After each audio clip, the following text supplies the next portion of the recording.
를 떠난 최영희 평론가를 대신해서 이번 주 진행을 맡은 변호사 박지훈입니다.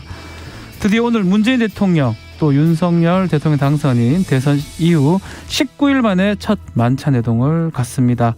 대통령과 당선인 회동까지 평균적으로 5.4일 정도 걸렸는데 이번이 역대급으로 길어지긴 했습니다.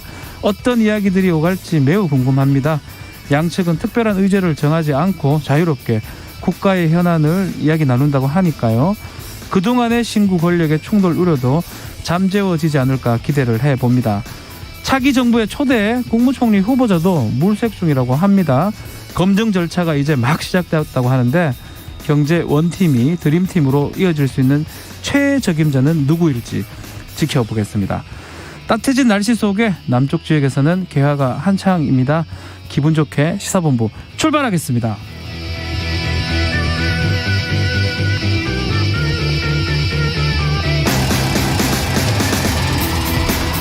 네, 1부에서는 오늘의 핵심 뉴스를 한입에 정리해드리는 한입뉴스 코너가 기다리고 있습니다. 또 2부 10분 인터뷰에서는요. 대통령 당선인의 취임식 준비 어떻게 이루어지고 있는지 박주선 대통령 취임준비위원장과 이야기를 나눠보겠습니다. 이어서 주간 이슈 먼데이 또 국제본부도 준비되어 있습니다. 한 입에 쏙 들어가는 뉴스와 찰떡궁합인 디저트송 신청도 기다립니다. 오늘 뉴스에 어울리는 노래가 있으면 문자 샵 9730으로 자유롭게 보내주시기 바랍니다. 선정되신 분께는 커피 쿠폰을 보내드리겠습니다. 짧은 문자 50원, 긴 문자는 100원입니다.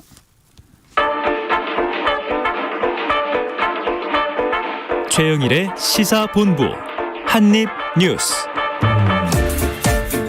네, 오늘의 핵심 뉴스 한입에 정리해드리겠습니다. 한입뉴스 시간 시작하겠습니다. 박정호 오마이뉴스 기자, 헬마우스 임경민 작가 함께합니다. 안녕하십니까? 안녕하세요. 안녕하십니까? 네, 자 힘차게 좀 부탁드리고요. 자, 오늘 청와대 만찬 준비되어 있습니다. 19일 만에 첫 회동하는 거네요? 네, 그렇습니다. 오후 6시에 청와대에서 대선 후 첫 회동에 나서는 문재인 대통령과 윤석열 당선인. 자, 사실 늦게 만나는 만큼 오늘 이 자리가 정말 허심탄회하게 모든 의제를 테이블에 올려놓고 논의할 수 있을지 주목이 되고 있는데요. 네. 원래는 16일 오찬으로 하려고 했었습니다. 근데 오찬을 하려고 했다가 4시간 전인 그 아침 8시에 회동 무산이 알려지게 되면서 이 두 사람 간의 신구 권력 갈등이 있는 게 아니냐 이게 나왔었죠. 네. 그런데 결국 지난주에 있었던 이 감사원 인수위 업무보고 과정에서 감사위원 이 임명에 대해서 재청권에 대한 얘기를 했어요. 그러니까 문재인 대통령이 임명하는 그런 감사위원이 아니라 사실상 윤석열 당선인, 그러니까 새로운 정부에서 임명하는 감사위원으로 해야 된다. 이제 인수위 측에, 그러니까 윤 당선인 측에 손을 들어주는 모양새가 됐기 때문에 네. 인사권을 둘러싼 이 논란이 사실상 일단락이 됐습니다. 그런 과정에서 지난주, 그러니까 25일에 이 청와대 측에서 연락을 했고 당선인 측에 의제 없이 허심탄회하게 얘기를 하자라고 그 청와대의 제안을 당선인 측에서 받아들이면서 네. 오늘 저녁에 만나게 됐는데요. 사실 여러 가지 할 말이 많아가지고 저도 봤을 때는 오찬 가지고는 안 될 것 같다는 생각을 했었거든요. 할 말이 많아서 오찬이 그렇죠. 아닌 만찬이다? 오찬으로 하게 된다면 사실 오찬이 하면 거의 1시 정도면 끝나야 되잖아요. 예. 12시부터 1시, 1시 반 이렇게 생각을 많이 하기 때문에 시간이 쫓길 수가 있어요. 근데 만찬 저녁 자리라고 한다면은 그래도 한 서너 시간은 얘기를 할 수가 있으니까 그리고 반주도 할 수 있고 술요? 네. 예. 허심탄회하게 얘기할 수 있는 그런 자리가 될 거다라는 예상이 나오고 있습니다. 네. 네, 일단은 청와대나 뭐 당선인 측에서는 둘 다 특별히 정해진 의제는 없다라고 밝히고 있긴 하지만 의제가 없다는 거는 반대로 생각하면 어떤 얘기든지 할 수 있다는 측면도 또 되기 때문에 뭐든지 할 수 있는 거죠. 그렇습니다. 네. 지금 이제 뭐 여러 가지 얘기들이 나오지만 첫 번째로 다뤄지게 될 건 아마도 민생 이슈에 이제 집중을 한다고 치면 50조 원 규모의 이제 추가 경정 예산, 추경 편성을 어떻게 할 거냐. 네. 코로나19 이제 피해자들을 이제 중심으로 해가지고 지원되는 이 예산 사업을 지금 뭐 이제 기재부 같은 경우는 홍남기 장관이 나와서 이 정부에서 더 이상 이제 추경은 없다라고 이제 밝혀놓은 상황이기 때문에 당선인 측에서는 시급하게 처리해야 된다고 주장을 하고 있어서 네. 이 현안에 대해서도 이제 대통령하고 일단 그 이야기를 나누게 될 가능성이 일단 크고요. 그 다음에는 뭐 그동안에 계속 그 논란이 있었던 국방부로의 과거의 이 대통령 집무실 이전 문제라든지 뭐 MB 이명박 전 대통령의 이제 사면 문제 같은 경우도 수면 아래로 다 이제 가라앉아 있었는데 뭐 이야기를 하다 보면 관련된 논의를 좀 두 이 당사자 간에 이제 하게 될 수도 있다. 이런 정도로 좀 말씀드릴 수 있을 것 같고. 이제 박종훈 기자님께서 이제 만찬으로 변경된 거를 정리를 해주셨는데 이게 이제 뭐 비하인드 스토리가 좀 있더라고요. 비하인드 스토리겠다고요? 처음에 이제 두 당선인 측하고 이제 청와대 측의 회동을 조율하던 주체가 예.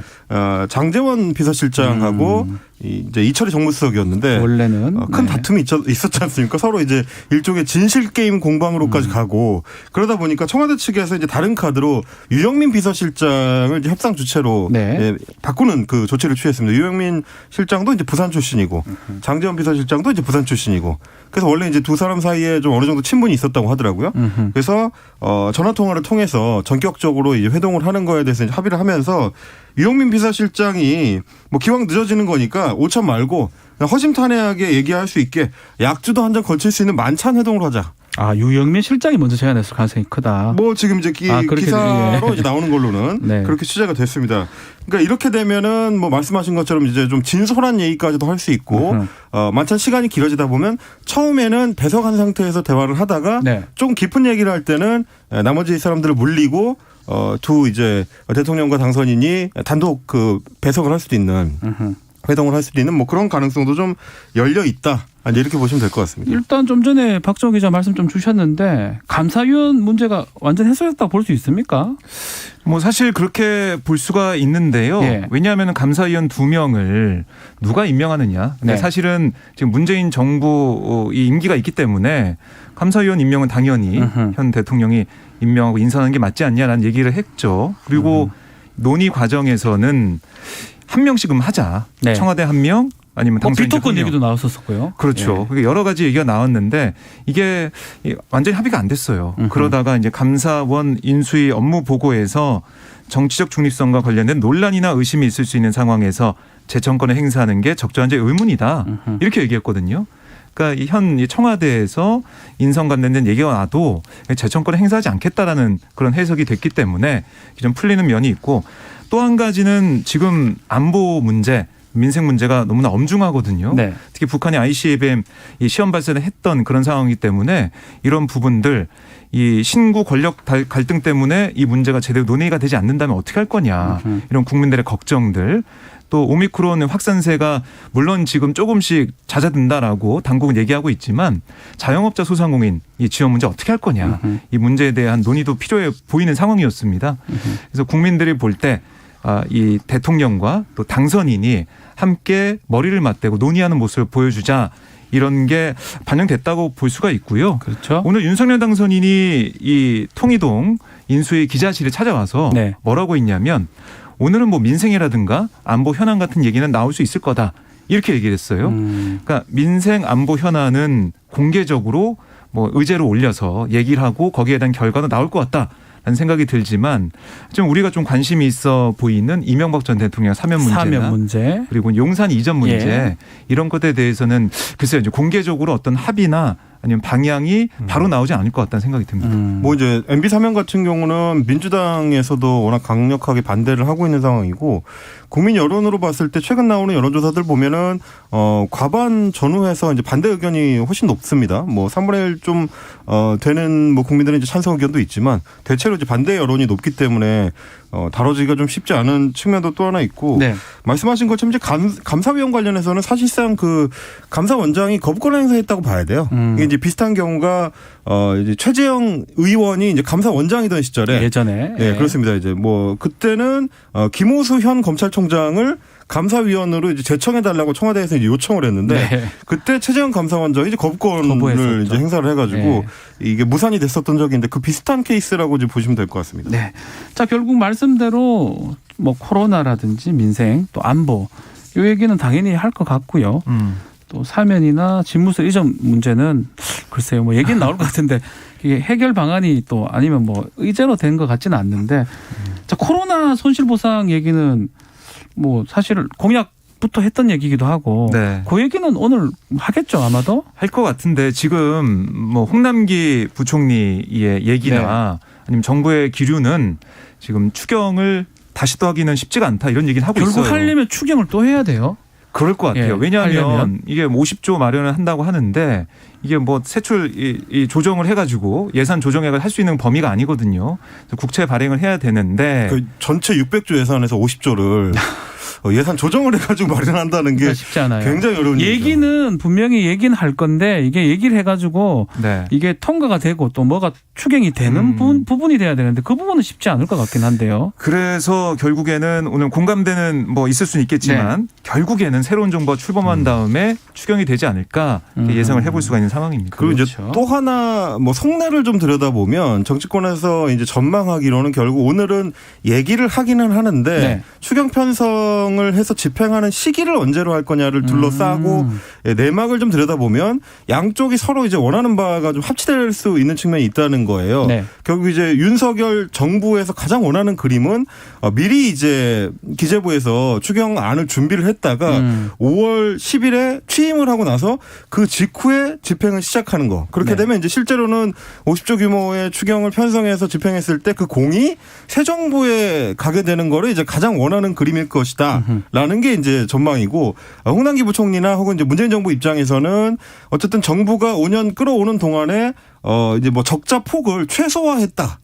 그래서 마지막 50조는 결국 다음 정부로 넘어가는 쪽이 이제 홍남기 기재부 쪽에서는 원하는 그림일 수도 있어서 준비는 하되 집행은 새 정부 출범 이후에 하는 이런 식의 이제 그림을 맞춰 갈 가능성이 좀 있다. 이게 지금 여의도에서 이제 전망하는 그림인 것 같습니다. 알겠습니다. 자, 두 번째 뉴스는 총리 후보 얘기입니다. 당선인 측에서는 경제 원팀 드림팀 최적의 총리 후보를 찾는 중이다라고 하면서 뭐 여러분들이 좀 언급이 되고 있습니다.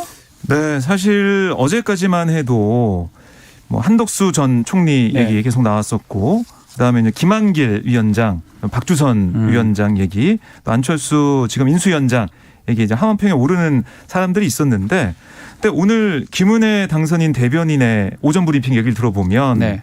어떤 얘기를 했냐면 경제 원팀 드림팀 최적의 총리 후보를 찾고 있다. 경제 원팀 드림팀.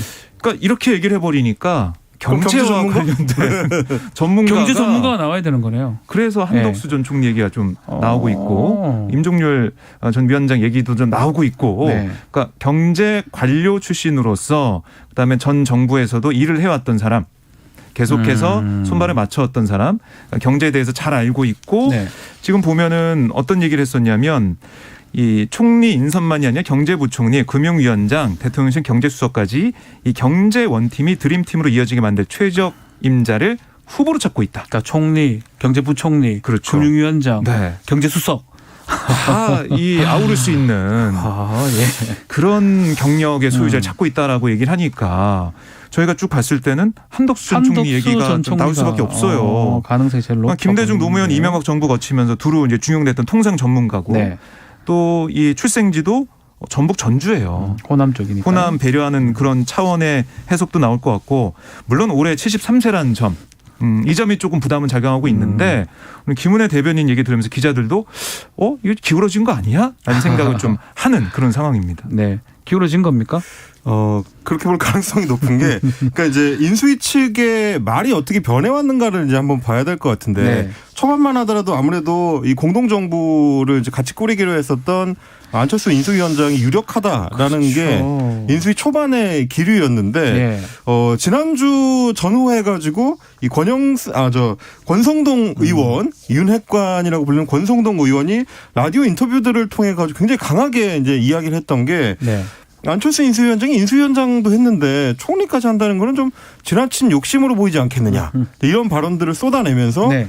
이거 혹시 당선인 쪽에서는 어느 정도 합의된 이야기가 아니냐라는 관측들이 많이 나왔고요. 그리고 권성동 의원이 그런 얘기를 하고 나니까 그 뒤로 총리 후보의 물망에 오르는 인물들의 이름이 계속 이제 쏟아져 나왔거든요. 원래는 안철수 위원장이 조금 눈여겨보고 있다가 그렇죠. 원톱적이었는데. 권성동 의원 얘기 이후로는 네. 다른 분들 얘기들이 많이 나오고 그 있어요. 뒤로 이제 뭐 박주선 전 네. 국회 부의장이라든지 네. 뭐 김한길 위원장이라든지 뭐 김병준 위원장이라든지 이런 이름들이 계속 떠오르고 네. 그리고 오늘 아침에 와서는 김은혜 대변인이 결국 이제 경제 전문가 쪽에 무게를 두는 듯한 이 발언을 하게 되니까 이렇게 되면 안철수 안철수 인수위원장은 이제 후보군에서 이제 좀 멀어지는 거 아니냐. 네. 좀 이런 얘기가 나오고 있고요. 반대로 이제 이준석 국민의힘 대표 같은 경우는 아직 그 안철수 총리 설의 이 불씨를 살리는 듯한 이제 발언을 했습니다.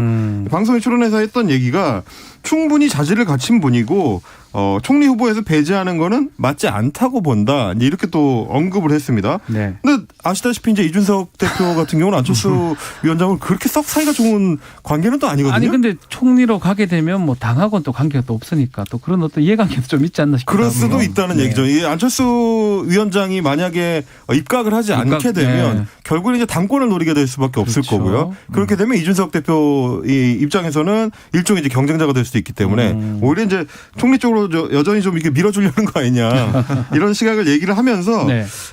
이 안철수 총리의 부정적인 사람들을 두고는 당선인 의중을 모르고 하는 말이거나 사견일 수가 있다. 네, 권성동 의원을 지칭하는 것 같습니다. 그렇죠. 네, 이런 이제 일종의 견제 작용이 있는 상태라서 완전히 불씨가 꺼졌다고 하긴 어렵겠지만 전체적인 대체적인 기류는 안철수 총리 쪽에서 조금 바람이 빠지는 모양새다. 네. 이렇게 보시면 될 것 같습니다. 일단은 다른 뭐 장관들은 모르지만 국무총리는 헌법상 네. 국회 동의가 필요합니다. 그렇습니다. 여소야대 국면에서 이 동의가 정말 중요한 상황이 되는데 뭐 서리로 할 수는 없는 거니까요. 그러니까 민주당이 받아들이고 네. 그러니까 청문회를 통과시켜줄 만한 그런 후보가 사람이어야 돼요. 누구냐. 그런 사람이어야 돼요. 여기에 또 초점을 맞추고 아니, 있을 것 그러다 같아요. 보니까 뭐 경제 원팀 오늘 얘기도 하긴 했지만 여러분들이 언급돼요. 뭐 김한길 위원장, 박주선 네. 위원장 지금도 얘기했지만 그리고 또 정치인들 예컨대 권영세 또 김기현 이런 분들도 언급이 되는데 근데 지금 네. 말씀하시면서 느끼시겠지만 권영세 뭐 부위원장이나 김기현 원내대표나 이런 네. 분들은 국민의힘 내부 인사하고 박주선 전 의장 부의장이나 부의장은, 예. 뭐 김한길 위원장 같은 경우는 민주당 내에서 그렇게 여론이 이제 좋지는 않은 인사들이고 근데 그거에 반면에서 한덕수 전 총리 같은 경우는 총리를 한번 지냈었고요. 아까 이제 박정희 기자님 말씀해 주신 것처럼 김대중 노무현 이명박 정부를 다 거쳤고 네. 그리고 이제 전북 전주 출신입니다. 그러다 보니까 호남계 인사다. 이렇게 보면 민주당에서 카드를 고르라고 하면 가장 좀 뭐 찬성하기가 좀 좋은 쪽이 한덕수 카드가 아니겠느냐 이런 얘기인 것 같습니다. 그래서 근데 또 지금쯤 언급된 분이 되는 경우가 저는 잘 못 봤거든요. 별로 없다. 너무 빨리 언급이 되면 네. 하여튼 그러니까 지금 보면은 사실 기사가 나오는 것 자체가 네. 이게 여론의 동향을 좀 보기 위한 뭐 인수위 차원의 그런 언론 플레이일 수도 있고 또 하나는 자가 발전한다고 하죠. 네. 이 총리 후보군에 좀 오르고 싶은 분들의 언론 플레이일 수도 있고 여러 가지 가능성은 있지만 네. 그래도 이제 경제에 대한 이 관심, 집중도가 높아진 상황이기 때문에 제가 볼 때는 네. 관료 출신의 후보군들 좀 부상하지 않을까 이런 생각이 듭니다. 자 박주선 지금 대통령 취임 위원장 준비위원장인데요. 네. 여쭤보겠어요. 본인이 지금 하마평에 많이 오르고 있는데 2부에 네. 제가 입장을 저희가 준비를 해놨으니까 인터뷰에서 한번 들어보도록 하겠습니다. 자, 이것도 좀 짧게 한번 짚어보죠. 김동연 지금 새로운 물결 대표죠. 지금 민주당 합당 얘기가 나오고 있습니다. 네. 그러니까 윤호중 민주당 비대위원장이 네. 오늘 비대위회의에서 직접 얘기한 게 있습니다. 그러니까 이 김동연 대표를 향해서 아니 대선 때 이재명 전 후보와 함께 정치 교체와 공동정부 운영에 관한 공동 선언을 했지 않냐? 예. 이 선언을 실천하기 위한 정치개혁 협의 추진 기구 이거 양당이 공동으로 좀 구성하자 제안을 했고요. 또 그 활동과 함께 양당의 통합 논의를 개시할 것을 정식으로 제안한다. 이렇게 얘기를 했습니다. 그러니까 지금 보면 김동연 대표가 6월 지방선거 사실상 출마한다고 볼 수가 있거든요. 경기도지사 출마 그렇죠. 의지를 그런 밝히고 의지가 있어요. 강합니다. 예. 물론 민주당에서는 서울시장 얘기도 좀 하고 있지만 네. 김동연 대표 입장에서는 경기지사 얘기를 좀 많이 하는 그런 상황인데 이 얘기 통합 얘기를 한 걸로 봐서는 김동연 대표가 지방선거에서 민주당 소속으로 뛰어야 된다. 이런 의미로도 볼 수가 있어요. 근데 지금 이제 궁금한 게 네. 김동연 대표가 이제 서울에 집이 있는 걸로 알고 있거든요.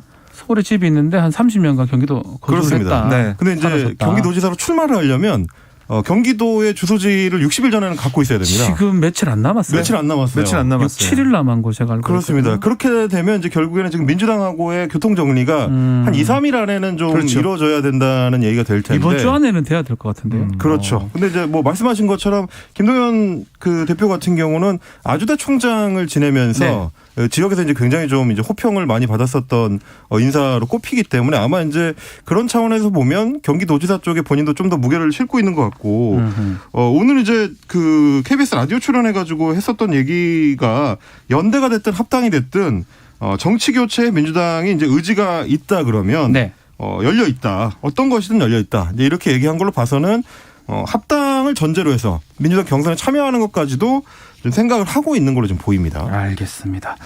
자, 잠시 이 시각 교통정보 듣고 다시 오겠습니다. 교통정보센터 김민희 리포터. 네, 도로 위로는 지금도 돌발 구간이 많습니다. 서울 양양고속도로 양양 쪽으로 인제터널 부근에서는 사고가 나면서 2차로를 막고 처리 작업을 하고 있고요. 반대 서울 방면으로 내린천 휴게소 부근 1, 2차로에서는 낙하물을 처리하고 있습니다. 서해안고속도로 목포 쪽으로 안산 분기점에서 영동고속도로 강릉 방면으로 이동할 수 있는 램프 구간에서도 사고가 나면서 1차로가 막혀 있습니다. 수도권 제일순환고속도로 판교에서 구리 방면으로 구리 남양주요금소 부근에서 있었던 사고는 지금 갓길로 옮겨져서 처리 작업을 하고 있습니다. 경부고속도로 부산 쪽으로 천안휴게소 부근 2, 3차로와 또 청주분기점 부근 3차로에서는 각각 장애물을 처리하고 있습니다. 중부고속도로에서는 남이 쪽으로 모가 부근 1차로에서도 장애물을 처리하고 있고요. 중앙고속도로 춘천 쪽으로 대동요금소 부근에 서 있던 고장난 트레일러는 모두 처리가 됐지만 이 일대 7km 구간에서 정체 남아 있습니다. 서울시내 올림픽대로 하남 쪽으로 반포대교 부근과 또 같은 방면 강변북로에서는 청담대교 부근에서 각각 사고가 났습니다. KBS 교통정보센터였습니다.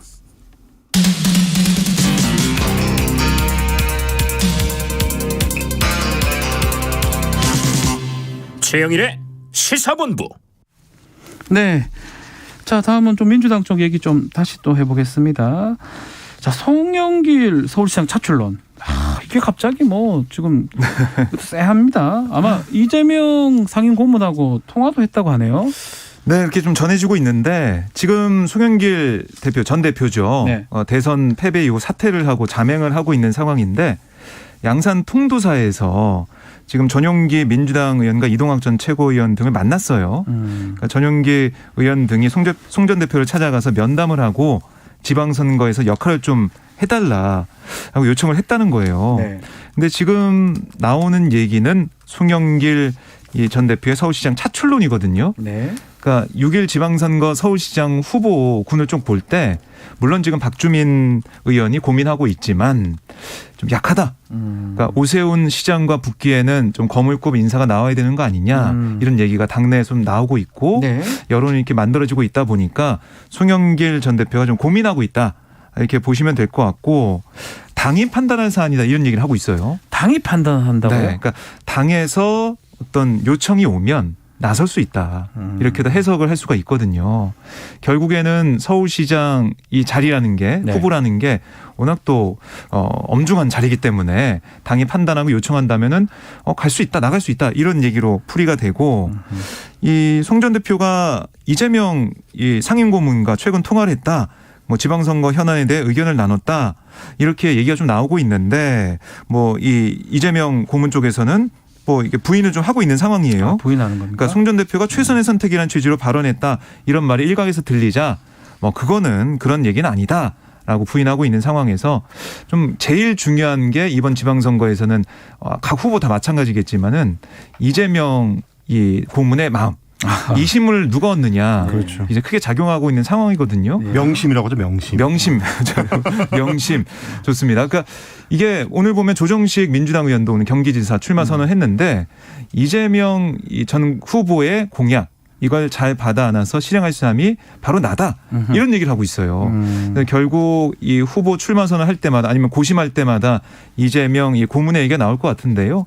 뭐 물론 이재명 고문이 명시적으로 누굴 지지한다, 누굴 손을 들어준다 이런 얘기는 하지 않겠죠. 그렇죠. 하지만 그 얘기를 각 후보별로 함으로써 여러 가지 관측이 나올 걸로 보이고 오늘 보니까 박주민 의원 같은 경우도 송영길 이 전 대표의 출마 얘기가 나오고 있으니까 아니 나오면 과감히 붙어줄 수 있다 이런 얘기까지 했어요. 참 그럴 것 같아요. 근데 또 송영길 전 대표 같은 경우는 대선의 선장으로서 책임을 그렇죠. 져야 될 위치잖아요. 네. 어쩌면. 그렇기 때문에 당내에서 지금 부르면 나온다? 그게 사실상 나가겠다는 얘기는 마찬가지거든요. 그게 지금 이제 몇 가지 코드를 좀 읽어볼 필요가 네네네. 있는데 일단 지금 송영길 대표가 가 있는 데가 이제 통도사, 양산 통도사인데 이 통도사가 문재인 대통령이 이제 퇴임 후에 가게 될 양산 사저하고 굉장히 가깝습니다. 그 근처예요. 바로 근처거든요. 네, 이제 맞습니다. 그런 측면에서 이를테면 이제 당내에 어떤 강성 지지층하고 이 교통하고자 하는 교감하고자 하는 어떤 측면 하나 볼 수가 있을 것 같고 주말 동안에 이제 전용기 의원 이동학 전 최고위원 그리고 박영훈 전국 대학생위원장이 이제 통도사를 방문해 가지고 아하. 송영길 전 대표하고 이제 면담을 했습니다. 물론 이제 면담 끝내고 나서 이제 전 의원 같은 경우는 뭐 꼭 서울시장 후보에 나서달라는 얘기는 한 건 아니고 이제 대체적인 얘기 지방선거 얘기를 했다라고 하지만 사실상 움직임으로 봐서는 당내에 이제 젊은 인사들이 송영길 대표한테 이 서울시장 출마를 이제 권고하는 혹은 뭐 요청하는 어떤 그림이 만들어진다. 네. 일단 이게 하나 있을 것 같고요. 또 하나는 아까 박정희 기자님 정리해 주신 것처럼 이재명 고문하고 이제 통화를 해서 지방선거 관련된 현안을 논의했다라고 하는데 엄밀히 따지면 두 분 다 지방선거 관련된 현안을 논의할 필요가 없으신 분들이거든요. 그렇죠. 그렇죠. 이제 네. 전 대통령 후보이기 때문에 직접적으로 지방선거에 개입할 만한 뭐 지위에 있는 상태는 사실 아니고 뭐 고문 역할을 할 수 있지만 그리고 이제 송 대표 같은 경우는 바로 직전에 책임을 지고 물러난 경우이기 때문에 그렇죠. 지방선거 현안에 대해서 둘이 논의를 한다고 해서 당에 어떤 직접적인 영향을 미칠 수 있는 지위에 있는 건 아닌데 그럼에도 불구하고 두 사람이 그런 얘기를 나눴다는 거는 당연히 서울시장 출마 를 염두에 둔 혹은 뭐 서로 이제 권유를 하거나 그거에 대해서 의견을 들어보는 뭐 그런 차원의 문제로 이제 저 같은 이제 평론가들이 상상의 나래를 펼쳐볼 수가 있는 그런 측면이 있는 것 같습니다. 마찬가지로 60일 제한이잖아요. 네. 제가 알기로는 송영길 대표 인천에 인천, 예. 거주하는 걸로 알고 있는데 계양의 국회의원이니까 뭐 아닐 수도 있겠지만 그러면 서울로 또 옮겨야 되잖아요. 옮겨야 되죠. 그게 바로 미터가 될 것 같긴 한데요. 그러니까 이번 주를 다 이번 주목해야 주죠. 됩니다. 이번 주 네. 주소 어디다 3월 옮기든지. 말까지 맞습니다. 보고 오늘 저희가 이야기는 안 했지만 유승민 국민의힘 전 의원도 마찬가지예요. 경기도지사 출마한다면 주소 옮겨야 됩니다. 주소 옮겨야 옮겨야 됩니다. 됩니다. 네. 네, 결국에는 이 당내 여론, 뭐 당에서 정말 송영길 전 대표를 찬듯이 찾을 것이냐 이게 중요해 보이는데 네. 오늘 보면은 뭐 친구이기도 한 우상호 민주당 의원 같은 경우는 좀 반대했던 것 같은데요. 예, 차출론에 반대를 하고 있습니다. 아. 그러니까 선거에서 패배한 지도부를 바로 다음 선거에서 전략 공천한 경우 없다. 뭐 비판을 하고 있는데 예. 뭐 이 우상호 의원이 불출마 선언에서 이런 얘기를 한 건 아니겠죠. 아닐 텐데 여러 가지 당내 의견도 좀 갈리는 상황입니다. 네, 뭐 지켜봐야 될 것 같고요. 자, 지금 좀 문제가 되는 부분이 있어요. 자, 김예지 국민의힘 의원인데, 무릎을 꿇었습니다. 이 전국 장애인 차별 철폐연대 전장연이라는데 네. 이준석 대표하고 뭐 지금 좀 논쟁이 좀 되고 있는데 김예지 의원이 사과를 한 거라고 봐야 되겠죠. 그렇습니다. 뭐 이제 김혜지 의원은 국회의원 개인 자격이라는 걸 이제 강조를 하긴 했지만 네. 사실은 지난 주말 동안에 있었던 이준석 대표의 그 페이스북 글과 이제 연관이 있습니다. 이준석 대표가 계속해서 주장을 하는 게 전장연에서 하고 있는 이제 이동권 시위가 서울 시민들의 이제 출퇴근길을 이제 볼모 삼는다라는 식의 이제 표현을 사용하면서 굉장히 강력하게 이제 비판을 했습니다. 네. 그러면서 전장연은 뭐 독선을 벌여야 되고 자신들이 제시하는 대안을 받아들이지 않으면 서울 시민을 볼모 삼아서 무리한 요구를 할 수 있다는 아집을 벌여야 된다. 굉장히 네. 강한 그런 것 같은데. 비판을 했고 네. 이거에 대해서 이제 정치권에서도 서로 이제 찬반 논쟁이 좀 강하게 오가고 있는데 네. 일단 이 김예지 의원 같은 경우는 장애인 당사자입니다. 시각장애인이라서 국민의힘에서 이제 비례대표로 선발이 될 때도 시각장애 이제 피아니스트다라는 그렇죠. 점을 이제 부각시켜서 입각이 됐었고요. 국회에 입각을 했고 그리고 지금 이제 활동하는 이 활동들도 이 장애인 장애인을 차별을 위한, 네. 철폐하기 위한 관련 법안들을 이제 굉장히 많이 논의를 했었는데. 네. 이제 이준석 대표가 직접적으로 전장현하고 이제 충돌을 하니까 오늘은 아예 장애인단체 이제 시위 현장에 본인이 직접 나갔습니다. 직접 가셨어요. 그렇습니다. 그러면서 이제 뭐 책임을 통감한다면서 이제 무릎을 꿇기도 했는데 정치인의 한 사람으로서 공감하지 못한 점, 적절한 단어를 사용하지 못한 점 이런 점들을 정치권을 대신해서 사과드린다라고 했습니다. 여기서 이제 말은 정치권이라고 했지만 공감하지 못하고 적절한 단어를 사용하지 못한 대상을 지금은 이준석 대표라고 이제 볼 수밖에 혼자잖아요. 없거든요. 네. 이제 이런 부분을 좀 이야기를 한 것 같고요. 그리고 김예지 의원이 어제 이제 인터뷰를 통해서도 계속 강조했었던 게 국민의힘의 당론하고는 관계가 없다. 이준석 대표의 어떤 개인적인 의견 표명이다라고 이제 계속해서 선을 긋고 있는 모습이고 네. 오늘 이제 시위에는 이제 정의당 장혜영 의원 참석을 했고요. 장혜영 의원도 마찬가지로 장애가 있는 동생하고 이제 함께 생활을 맞습니다. 했었던 경우가 있었고 그리고 이제 민주당의 최혜영 의원도 본인도 휠체어를 타는 장애인이기도 합니다. 그렇죠. 이런 그 정치인들이 참여를 해서 이렇게 다른 목소리가 국민의힘 내에서 나오는 게 필요한 민주주의의 모습이다. 이제 말을 덧대기도 했습니다.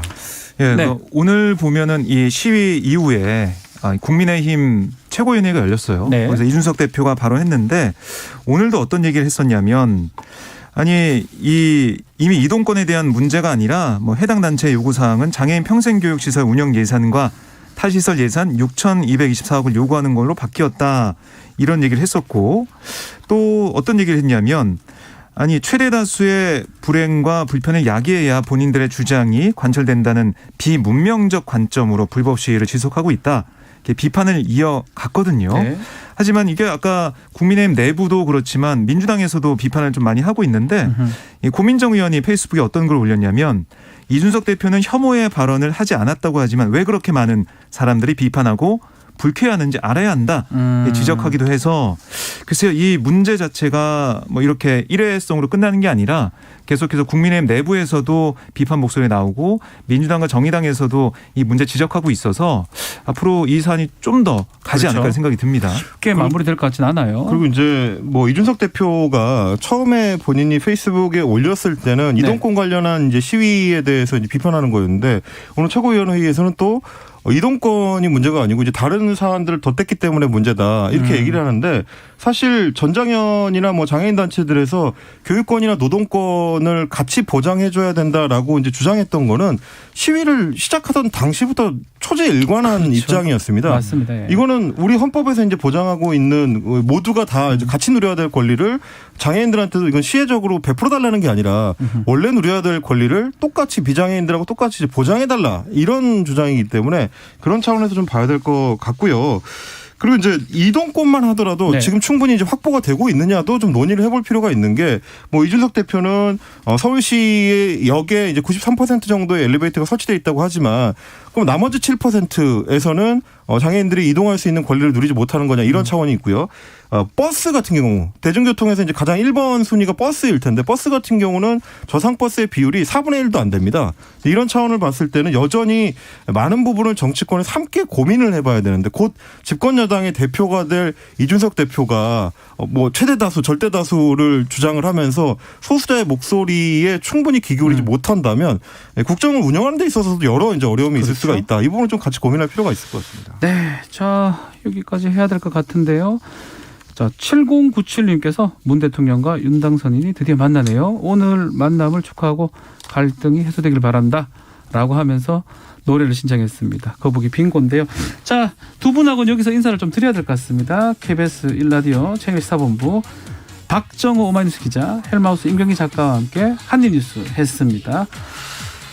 감사합니다. 고맙습니다. 네, 뵙겠습니다. 자, 1부 순서 여기까지고요. 오늘의 디저송 7097님이 보내주신 거북이의 빙고입니다. 이 곡 들으시면서 멀리 가지 마시고 잠시 후 2부에서 다시 뵙겠습니다.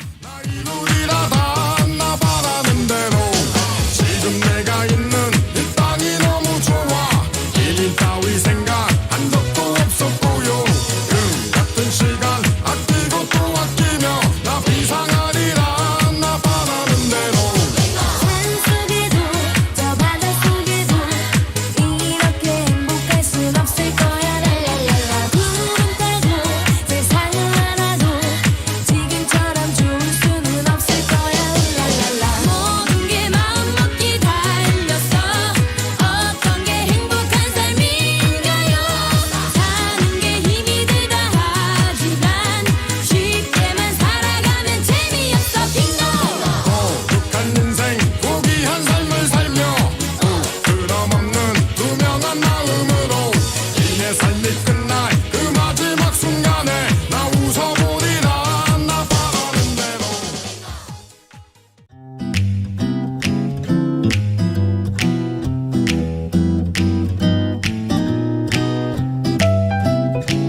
안녕하세요. 바른말 고운말입니다. 우리말 속담에 밥그릇이 높으니까 생일만큼 여긴다가 있습니다. 밥을 제대로 얻어먹지 못하다가 어쩌다 수북이 담긴 밥그릇이 차려지니까 생일상이나 받은 것처럼 여긴다는 의미로 조금 나은 대접을 받고는 우쭐해하는 사람을 비꼬는 말입니다. 이 속담에 나오는 생일만큼에서 만큼은 앞말과 비슷한 정도나 한도임을 나타내는 격조사입니다. 조사는 앞에 말에 붙여서 쓰도록 되어 있으니까요. 여기서는 생일만큼 이렇게 모두 붙여서 씁니다. 그런데 만큼이 의존명사로 쓰이는 경우도 있습니다.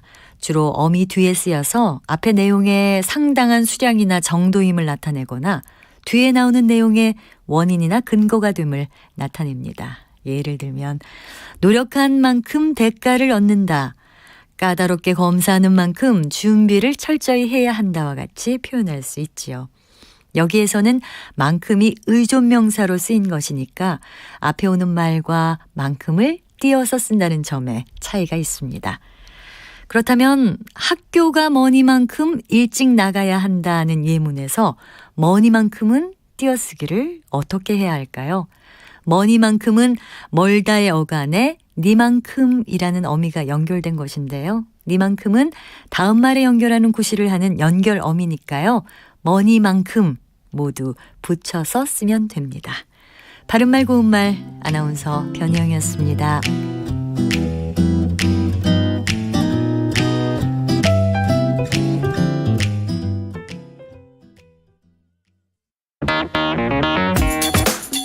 시사는 뜨겁다. 조직적으로 움직였다는 의심이 드는 사건입니다. 아니 정치 권력이 더 두 번째는 세죠. 뭐냐면 정말 진짜 그건 대변이에요. 김용남 의원 때론 차갑게 식혀야 할 때도 있다. 그러니까 너는 죄가 있어. 이렇게 판단하는 건 잠시만요. 이제 그만 문제라고. 제가 끊고 가겠습니다. 시사는 시원하다. 이처럼 서거 화장실을 이용하면 배설물을 한 곳에서 처리할 수 있으니까 온실가스 배출량을 획기적으로 줄일 수 있다고 하는군요. 시원한 바람처럼 기분 좋은 소식이 있다. 시사의 핫앤쿨 KBS 1라디오에 다 있습니다. 평일 저녁 7시 20분 정준희 교수의 KBS 열린 토론, 평일 밤 10시 5분 김성환의 시사야. 많은 청취 바랍니다.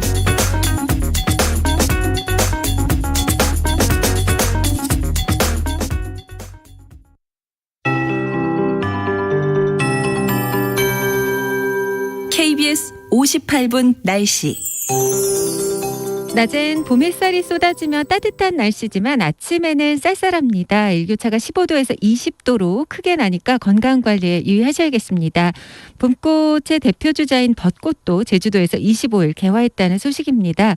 이렇게 평년기온은 웃도는 봄 날씨, 모레와 글피 사이 전국적으로 비가 내린 뒤에 급변하겠습니다. 찬 공기가 남하하면서 아침 기온이 큰 폭으로 떨어져 꽃샘추위를 할 만큼 4월 초에는 공기가 매우 쌀쌀할 걸로 전망됩니다. 오늘 전국이 대체로 맑은 가운데 남부와 제주는 가끔 구름이 많이 끼겠고요. 낮 기온은 서울과 대구 14도, 대전, 전주 15도 등 예상됩니다. 내일 아침 기온은 서울 4도 등 영하 3도에서 영상 7도, 낮 기온은 서울 16도 등 14에서 20도로 오늘보다도 기온이 더 오르겠습니다.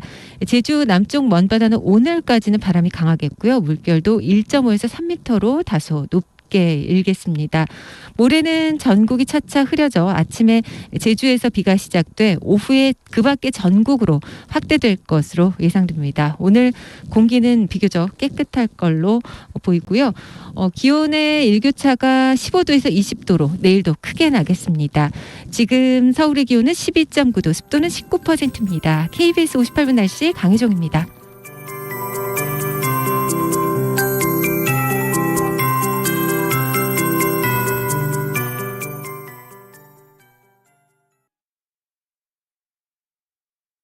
정성을 다하는 국민의 방송 KBS가 한시를 알려드립니다.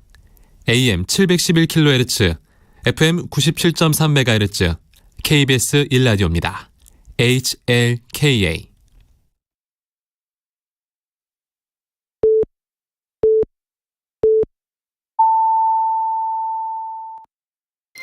KBS 1라디오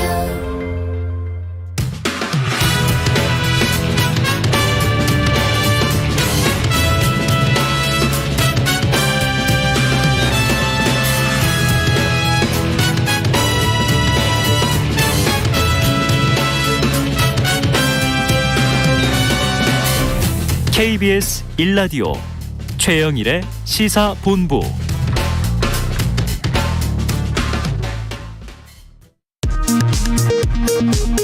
이 시각 라디오 정보센터 뉴스입니다. 정부는 11주 만에 오미크론 유행이 정점을 지나 서서히 감소세로 전환되고 있다면서 이른바 스텔스 오미크론의 영향을 주의 깊게 보고 있다고 평가했습니다. 정부는 다만 위중증자와 사망자 수의 증가는 정점 2, 3주 후 본격적으로 나타날 수 있다고 말했습니다. 사적 모임 8인 제한 등의 현행 사회적 거리두기 종료를 앞두고 방역당국이 거리두기 조정 논의에 착수합니다. 방역당국은 다만 거리두기 조정안 발표일 등 세부 일정은 확정되지 않았다고 말했습니다. 7명의 사상자를 낸 광주 화정 아이파크 붕괴 사고와 관련해 현대산업개발 등의 등록 말소나 영업정지 등 강력한 제재가 내려집니다. 국토교통부는 가장 엄중한 처분을 내려줄 것을 관할 관청인 서울시와 광주 서구청에 각각 요청했다고 밝혔습니다. 지난해 금융당국의 가계부채 관리 강화로 시행된 시중은행의 각종 대출 규제들이 본격적으로 풀리기 시작했습니다. 주요 시중은행들은 5천만 원으로 제한된 마이너스 통장 한도를 지난해 규제 이전 수준으로 복원합니다. 지금까지 라디오 정보센터 조진주였습니다.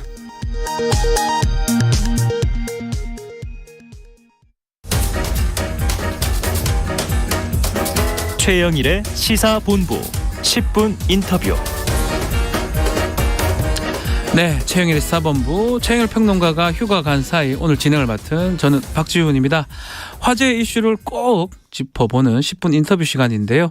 오는 5월 10일 제20대 대통령 취임식 장소가 국회의사당 앞마당으로 결정이 됐죠.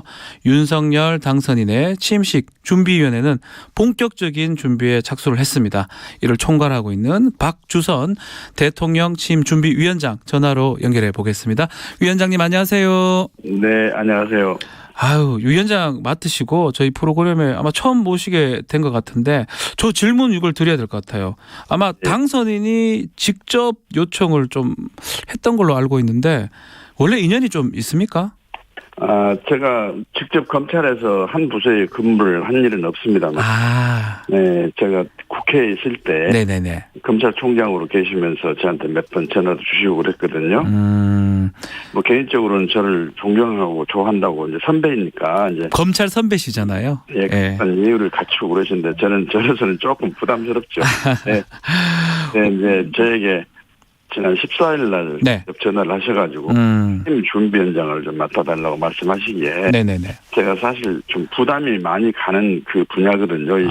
준비도 해야 되지 또 5년간의 윤 대통령의 국정 철학과 비전을 담아내는 취임사를 만들어야지. 맞습니다. 또 외국 정상부터 시작해서 우리나라 스토리가 있는 분들을 또 초청을 해야지. 아주 굉장히 어려워서 제가 사양을 했어요. 사양하셨는데 꼭 해달라고 부탁을 하셨군요.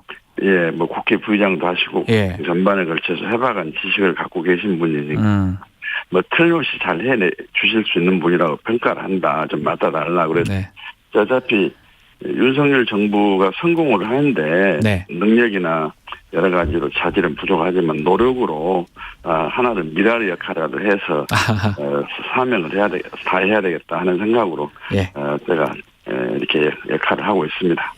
5월 10일입니다. 장소는 국회의사당 앞마당인데 이게 뭐 이유가 있을까요? 이 장소에 담긴 의미? 여러 군데를 물색을 해놓고 저희들이 검토를 했는데 결국은 민의 전당이고 그 대표 기관인데다가 국회가 그리고 국회 앞 마당이 한 6만 명 정도의 참석 인원을 수용할 수 있는 넓이가 돼요. 인원이 많이 도를 수 있죠. 크니까요. 앞에. 그런데 뭐 용산이니 뭐 국립박물관이니 뭐 광화문이니 여러 데는 아주 그 인원수가 제한이 될 수밖에 없는 상황이어서 할 수 없이 국회 앞마당으로 또 그리고 전직 대통령 많은 분들이 그 취임식을 거기서 많이 했어요. 네, 그렇죠. 그리고 이제 접근성도 좋고 분들에게 뭐 여러 가지 편의도 제공할 수 있고 그래서 국회 앞마당으로 결정을 했습니다. 6만 명 말씀하셨는데 지금 코로나도 또 있잖아요.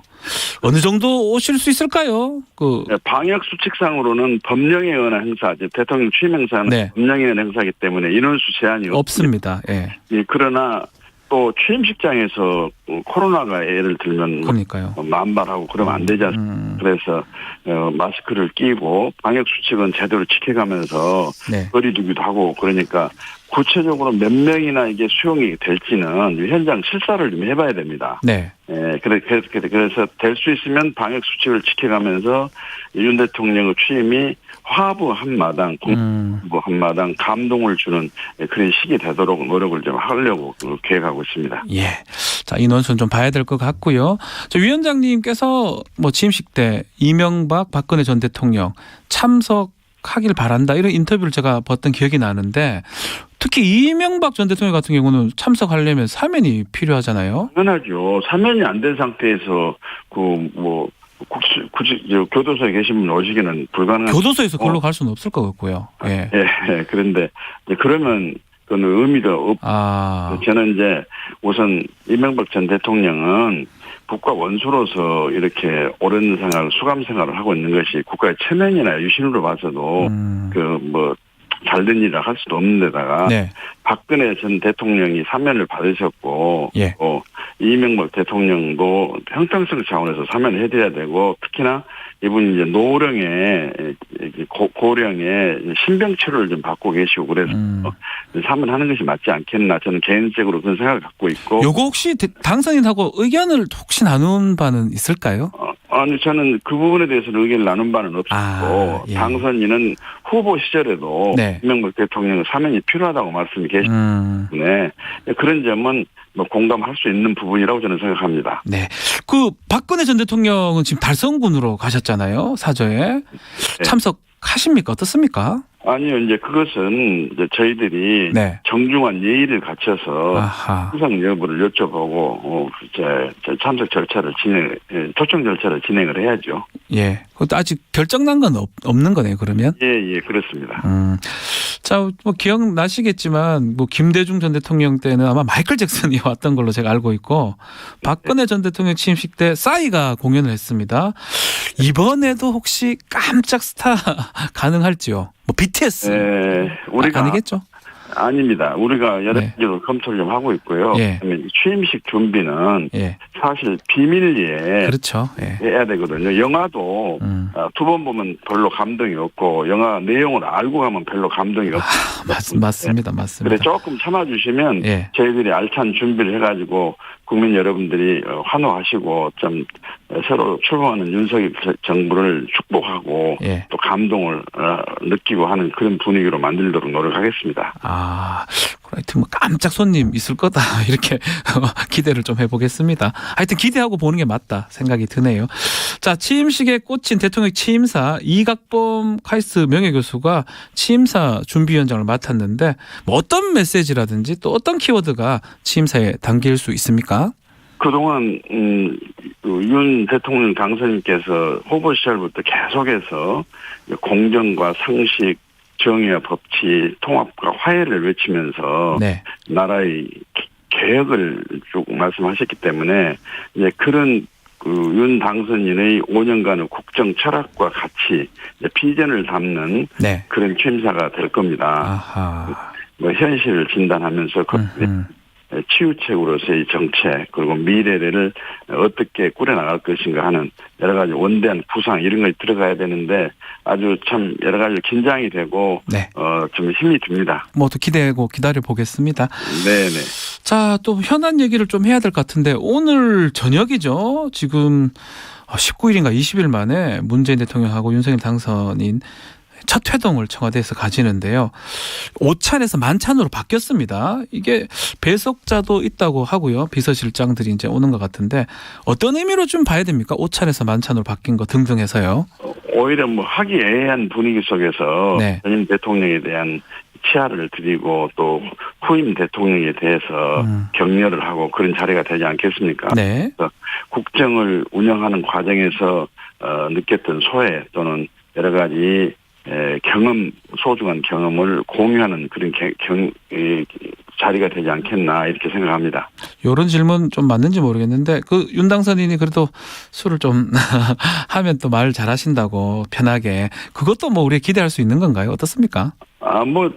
흥분을 털어놓고 허심탄회하게 현임 대통령, 후임 대통령이 국정을 어떻게 운영할 것이고 어떻게 나라를 튼튼하게 하고 편안하게 할 것인가 하는 지혜를 서로 나누는 그런 자리가 되고 또 덕담을 나누는 자리. 보기에도 국민들이 마음이 편하고 국민 통합이라든지 치유 좋은 선례를 만드는 자리여서 매우 의미가 있고 또 기대가 되는 자리다 이렇게 생각을 합니다. 네, 알겠습니다. 요것도 질문을 좀 드려야 될 것 같아요. 지금 보도에 따르면 회동에서 사전 조율된 의제는 없다고 하는데 어떤 그래도 이야기가 오갈까요? 의제가 전혀 없을 것 같지는 않고요. 물론이죠. 그런데 회동하기 전에 대통령 하시는 분이나 대통령 하실 분이 이런 이야기 하겠다고 다 공개하고 가게 되는 예의도 아니고. 끝나야 알 수 있겠다, 그죠? 봐야죠. 자, 혹시나 우리 위원장님께서 이제 생각하시기에 또 보시기에 꼭 다뤄야 될 의제 이런 게 있을까요? 제가 볼 때는 이명박 대통령 사면 문제는 한번 말씀을 서로 나누는 자리가 돼야 되지 않겠습니까? 기왕에 사면을 해줄 바에는 두 대통령끼리 합의를 해가지고 사면을 하게 되면 국민 통합부 차원에서도 바람직한 일이고 또 협치를 한다는 의미에서도 너무 좋은 선례가 되고 그렇기 때문에 저는 그렇게 했으면 좋겠습니다. 왜냐하면 윤 당선인께서도 이명박 전 대통령 사면을 줄기차게 말씀해 오셨고 또 국민 여론도 그렇고 그렇기 때문에 떠나가신 문 대통령께서도 같이 함께 사면의 역할을 하시면 좋지 않겠습니까? 물론 사면 후 권한은 현재는 문재인 대통령이 가지고 계십니다. 너무 후임 대통령은 건의하고 현 대통령은 그걸 수용하고 그래가지고 함께 하게 되면 얼마나 그 화합과 또 통합에 좋은 메시지가 되지 않겠습니까? 모양새상 당선자가 건의하고 현 대통령이 이제 받아들일 모양새로 갈 것이다 이렇게 보시는 거네요. 일각에서는 김경수 전 지사 얘기도 나오는데 그런 거는 얘기가 될까요? 어떨까요? 이제 그것은 물론 좀 말씀 나눌지는 모르겠습니다만 이제 전임 대통령하고 전임 지사하고는 좀 위상이라든지 국민이 느끼는 여러 가지 감정이라든지 평가가 좀 다르지 않습니까? 그건 제가 이렇게 언급한 것은 적절하지 않다고 생각이 됩니다. 알겠습니다. 자, 이제 새 정부가 만들어지면 초대 총리 인선에 대해서도 지금 여러 말들이 또 이름들이 거론이 되고 있는데 초대 총리가 갖춰야 될 어떤 요건 뭐라고 보십니까? 무엇보다도 여소야대 국회가 되기 때문에 국회 인사청문회를 통과할 수 있는 아주 무난한 과 자질 그리고 사생활에 있어서의 청렴이라든지 또는 윤리 도덕 측면에서의 하자가 없는 결함이 없는 그런 분들이 돼야 된다고 저는 생각하고 있습니다. 무난한 게 가장 좋은 왜냐하면 국무총리는 헌법상 국회 동의가 무조건 필요하거든요. 그래서 무난해야 되고 통과하는데 가장 중요하다 이렇게 보시는 거네요. 근데 최근에 권성동 의원이 얘기했던 걸로 보이는데 안철수 인수위원장 관련해서 조금 총리는 좀 어렵다. 특히 요직을 연이어 맡는 것은 좀 욕심으로 비춰질 것이다. 이렇게 얘기했는데 이 발언은 우리 위원장님께서는 어떻게 들으셨을까요? 지금 대통령직 인수위원장 자리가 정말로 무거운 자리고 책임도 큰 자리거든요. 그런데 총리 또 지명을 받으면 총리로서의 인준을 받을 수 있도록 준비를 해야 되고 그러니까 여러 가지 좀 복잡하지 않겠나 너무 과중이 있지 않겠나 하는 뜻에서 말씀하신 것으로 저는 그렇게 이해를 합니다. 다 하기에는 아직까지는 좀 힘들다. 저희 이 질문 좀 꼭 드리고 싶어서 제가 지금 총리 후보로 유력하게 우리 박주선 위원장도 거론이 계속 되고 있습니다. 특히 또 호남 출신이시니까요. 통합 협치 아니겠습니까? 여러 가지를 미흡하고 부족합니다. 그런데 이제 이게 지금 취임 준비가 워낙 지금 무거운 사명을 제가 안고 있기 때문에 좀 마음 비우고 또 거기에 대해서는 관심을 가지지 않고 있습니다. 근데 이제 혹시나 제안이 들어오면 어떡합니까? 기회가 주어지신다면 제가 미랄의 역할은 하는 것이 국민의 도리가 아니겠나 하는 생각을 갖고 있는데 예. 그건 아직 저는 뭐 그 방면에 대해서 생각을 해본 일이 없습니다. 어쨌든 간에 호남 출신의 통합형 총리 상당히 강점이 있어 보이기도 하고요. 또 지금 좀 전에 말씀하신 것 중에 통과가 좀 중요하니까 그런 뭐 하자라든지 이런 부분에서 좀 강점이 있는 게 아닌가 생각이 드는데요. 제 개인적 생각인가요? 평가해 주셔서 감사합니다. 뭐 받아들일 수도 있다 이 말씀으로 제가 이해를 하겠습니다. 자, 하여튼 뭐 취임 준비 또 잘 해주시기를 바라면서요. 오늘 말씀은 여기까지만 듣겠습니다. 감사합니다. 아유, 감사합니다. 네, 지금까지 박주선 대통령 취임 준비위원장과 말씀 나눴습니다. 최영일의 시사본부는 여러분과 함께합니다. 짧은 문자 50원, 긴 문자 100원이 드는 샵 9730. 라디오 어플 콩과 유튜브는 무료로 참여하실 수 있습니다.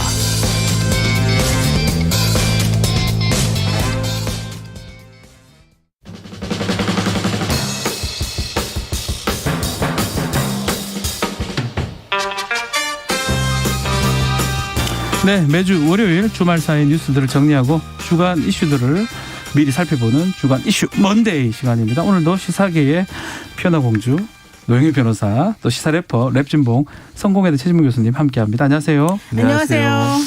자, 잘 부탁드리겠습니다. 자, 최 교수님, 네. 저 오늘 좀 떨리는데 잘 부탁드릴게요. 무슨 말씀이세요? 네. 지난번에 저 앞에 앉으셔가지고 하셨잖아요. 자, 바로 하죠. 네. 자, 지난주 금요일 검찰이 블랙리스트 의혹 관련해서 산업통상자원부 전격 압수수색을 했습니다. 자, 이게 지금 국민의힘이 고발장 낸 게 벌써 3년 전인데 왜 이제 와서 압수수색을 하는 건지 이게 또 블랙리스트 의혹 아니겠습니까? 그렇죠. 일단 어떤 내용이죠 이게? 그러니까 블랙리스트 의혹이에요. 예를 들면 그 발전소 사장들 네. 임명하는 과정에 블랙리스트가 있었다. 그러니까 예전에 임기가 남아있는 사람들을 그러니까 박근혜 정부 때 임명된 사람들을 쫓아내고 새로 임명하기 위해서 그 사람들에게 압박을 가했다 하는 것이 국민의힘의 주장이에요. 그래서 국민의힘에서 이제 고발장을 낸 거거든요. 3년 전에. 그러니까 정권 이제 초기에 그런 일이 있었다 이런 얘기인 건데 근데 이제 모르겠어요. 이건 수사를 해봐야겠죠. 정말 그런 게 있었는지 없었는지는 실제로 압박을 가해서 그 사람들 물러나게 했는지 안 했는지. 근데 공교롭게도 왜 새 정부 출범하기 바로 전에 이걸 다시 이제 꺼내 들고 압수수색을 하고 오늘 또 뭐 그 발전사도 압수수색을 했더라고요. 오늘. 네. 이렇게까지 갑자기 급물살을 타는 이유가 뭘까? 그러니까 정권 교체기에.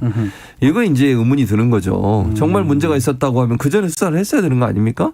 예를 들면 국민의힘에서 당시 고발했을 때 정말 논란이 되고 문제가 있었다면 그때 수사를 하지 왜 3년 동안 계속 캐비넷에 넣어놓고 있다가 갑자기 이제 문재인 정부가 거의 이제 끝나가고 윤석열 당선이 곧 취임을 앞두고서 이런 일이 벌어지느냐. 결국은 전 정부, 그러니까 이제 현 정부죠. 아직까지는 현 정부에 대한 사정 정국을 하려고 하는 게 아니냐 이런 이제 비판일 수밖에 없는 거죠. 시기가 너무 묘해요. 왜 시기가 이 시기 하느냐 하는 부분이죠. 그래서 결국 문재인 정부에 대한 어떤 그 보복, 정치 보복 이런 게 일어나는 게 아닌가 하는 우려가 지금 나오고 있는 상황입니다. 3년이거든요. 3년 전에 고발했는데 지금 수사를 한다. 이례적이라고 봐야 됩니까? 어떻습니까? 뭐 공소시효가 아직 안 지난 상태에서 이렇게 했기 때문에 그거를 뭐 아주 이례적이다라고 보기는 어렵죠. 보통 좀 정치적으로 예민한 건이나 하기 좀 힘들면 이런 식으로 정치 검사들이 많이 해왔으니까. 근데 이 건은 좀 특이한 게 문재인 대통령하고 윤석열 당선자가 안 만난다고 한 날. 그 다음 날인가요? 이게 갑자기 시작이 됐어요. 그러니까 타이밍상 되게 특이하지 않습니까? 네. 여기에 대해서 지금 동부지검 측에서는 원래는 그 지검장이 맡고 있었다 수사를 이렇게 얘기를 했었는데 갑자기 이제 하게 되면서 동부지검장이 이제 윤석열 당선자를 의식하고 있는 거다. 이런 얘기가 또 하나 나오는데 동부지검에서는 그렇지 않다. 우리는 법리 검토를 위해서 대법원 판결이 나올 때까지 기다렸던 것뿐이다. 이렇게 얘기를 합니다. 그러니까 이게 오비 일학인지 아니면 정말로 정권이 바뀌니까 검찰이 이제 알아서 또 역시 본인의 그런 행동들을 잘 하는 것인지 이건 좀 확인해 봐야 되겠습니다만 이와 관련된 뉴스나 보도에 대한 여러분들의 댓글을 읽어보니까 다 이거는 뻔하다. 이런 얘기 나오더라고요. 그러면 이게 동부지검장 얘기를 하셨는데 이게 동부지검장의 뜻일까요? 아니면 좀 올라가서 김호수 검찰총장의 뜻일까요? 어떻게 봐야 됩니까? 저는 뭐 김호수 검찰총장의 뜻이라고 보지 않아요. 물론 뭐 제가 사실을 확인한 건 아니지만. 이거 추측 영역이니까요. 추측이죠. 그러니까 저는 동부지검장의 생각이다. 왜냐하면 이제 고발은 들어와 있고 수사를 할 수 있죠, 물론. 근데 제가 뭐 아까도 말씀드렸습니다만 수사를 하는 것 자체에 대해서 문제를 제기하는 것보다 왜 시기를 이 시점으로 잡았냐의 문제예요. 그게 그러니까 논란이 된다고 저는 보거든요. 아니 그러면 이게 더 검찰의 해명도 저는 좀 이해가 안 되는 게 검찰 해명이 처음에 뭐라고 한 줄 아세요? 김은경 그때 환경부 장관 블랙리스트 사건 있었잖아요. 그거 보고 하려고 했다. 아니 참 이해가 안 되네요. 저는 아니 수사를 하는데 수사하는 검찰이 법원 판결 다 지켜보고 그게 문제가 없으면 수사를 안 하고 문제 있으면 수사를 합니까? 그거 좀 이상하지 않아요? 그 논리적으로 좀 이해가 되나요? 저는 좀 이해가 안 되거든요, 개인적으로. 기소를 하는 게 일반적이지 않나 싶은데. 그러니까요. 그래서 시점으로 보면 왜 이 정권 교체기에 또 윤석열 전 검찰총장이 대통령으로 되는 이 시점에 이제 전 정부가 될 앞으로 그 정부에 대해서 이런 수사를 급물살을 타면 시작을 했는데 압수수색을 이렇게 전격적으로 하고 있는 것인지 이것이 혹시나 사정정국을 만들려는 의도가 있지 않나 하는 그런 의혹의 눈초리를 피할 수가 없다고 봅니다. 대선 이후에 하지 왜 하필 이 시점에 딱 그래가지고 또 논란이 되기도 하고 대선이란다 새 정부 출범 이후에 뭐 하여튼 그렇기도 한데 일단은 환경부 블랙리스트 사건에서는 유죄가 됐잖아요. 그러면 비슷하게 형이 나올 가능성도 있겠네요. 이게 이제 그 김은경 예, 맞습니다. 네, 김은경 전 환경부 장관에 대해서 징역 2년이 선고가 됐잖아요. 네. 그리고 원심 판결이 확정이 된 게 1월이란 말이에요. 맞습니다. 그러니까 그 판결을 보고서 기소하려고 그랬다 그러면은 사실은 1월 달에 나왔으니까 뭐 2월 달이나 1월 말이나 2월 초 이때 그냥 기소를 해서 수사를 한 게 맞죠. 근데 지금 3월 말 특히 이제 선거 끝나고 또 대통령하고 지금 당선자를 안 만나네 이러면서 갑자기 이게 시작됐기 때문에 순수해 보이지는 않는다. 이게 이제 기본적인 생각이고요. 또 좀 있으면 그게 있지 않습니까? 지방선거. 선거가 6월 1일 있죠. 네. 그러니까 이게 하나의 시그널로 작용할 수가 있다. 그러니까 검찰들에게 보여주는 시그널. 지금 문재인 대통령에 대한 이런 수사도 결과적으로는 이 윗선까지 가는 수사도 이제부터 시작해도 된다. 이 시그널이 되고 또 오늘 나온 또 보도에 따르면요. 조국 전 장관 등등 해서 또 수뇌부에 있었던 그런 분들 있잖아요. 그분들에 대한 수사도 다시 시작한다는 거예요. 그러니까 이게 지금 환경부 장관에 대한 혹은 이제 이건 사실 문재인을 겨냥한 거죠, 말하자면. 근데 어쨌든 지금 1년에 그 손이 조금 놓쳐져 있던 그 사람들 것을 다 한꺼번에 쫙 하겠다는 거예요. 그리고 김호수 총장 얘기를 좀 전에 하셨습니다만은 김호수 총장한테 이제 임기 마치지 말아라, 빨리 끝내라 이제 얘기를 했더니 싫다 그랬잖아요. 네. 그러니까 지금 국민들이 전부 다 거기다 이렇게 꽃다발을 쫙 갖다 줬어요. 맞아요. 근데 그러고 나니까 곧바로 또 좀 있다가 너네들한테 검찰 예산 독립해 줄게. 그다음에 법무부 장관의 지위 안 받도록 해줄게라고 하니까 김호수 장관이 또 덥석 받았어요. 김호수 총장이. 동의한다 그랬어요? 네. 그 얘기는 전체적으로 뭐 국민들이 무엇에 대해서 당신을 지지하거나 말거나 간에 나는 나의 인사권자가 날 어떤 식으로 하면 된다는 시그널 주면 그게 따르겠다. 이렇게 좀 보여져서 상당히 저는 좀 부담스럽다. 이렇게 말할 수 있겠습니다. 자, 많은 분들 댓글 주시긴 한데요. 0615님이 시기가 너무 위험하다. 같은 의견 같아요. 5453님은 검찰의 행동 예상한 거 아닌가요? 라고 또 말씀도 주셨고요. 1889님은 김건희 씨 말이 생각납니다. 그들이 알아서 한다고. 0212님은 적폐청산의 시작이죠. 9207은 현 정권에서 못하게 해서 지금 하는 겁니다. 라고 의견들을 주셨는데 지금 좀 전에 우리 노 변호사님 언급하신 것 중에 동부지검 캐비넷 얘기가 나오는데 그 임종석 전 실장이라든지 조국 전 장관, 홍남기 기재부 장관 그런 이름들이 지금 그 안에 쌓여 있다는 거잖아요. 아니, 근데 저는 이렇게 생각해요. 이제 뭐 댓글 올리신 분들도 분 중에 현 정부가 그러니까 지금 문재인 정부에서 못하게 해서 못했다고. 그럼 김은경 장관은 어떻게 돼서 한 거죠? 그리고 윤석열 검찰총장 시대에 윤석열 검찰총장이 문재인 정부와 관련된 여러 가지 수사에 대해서 고삐를 뭐 늦췄나요?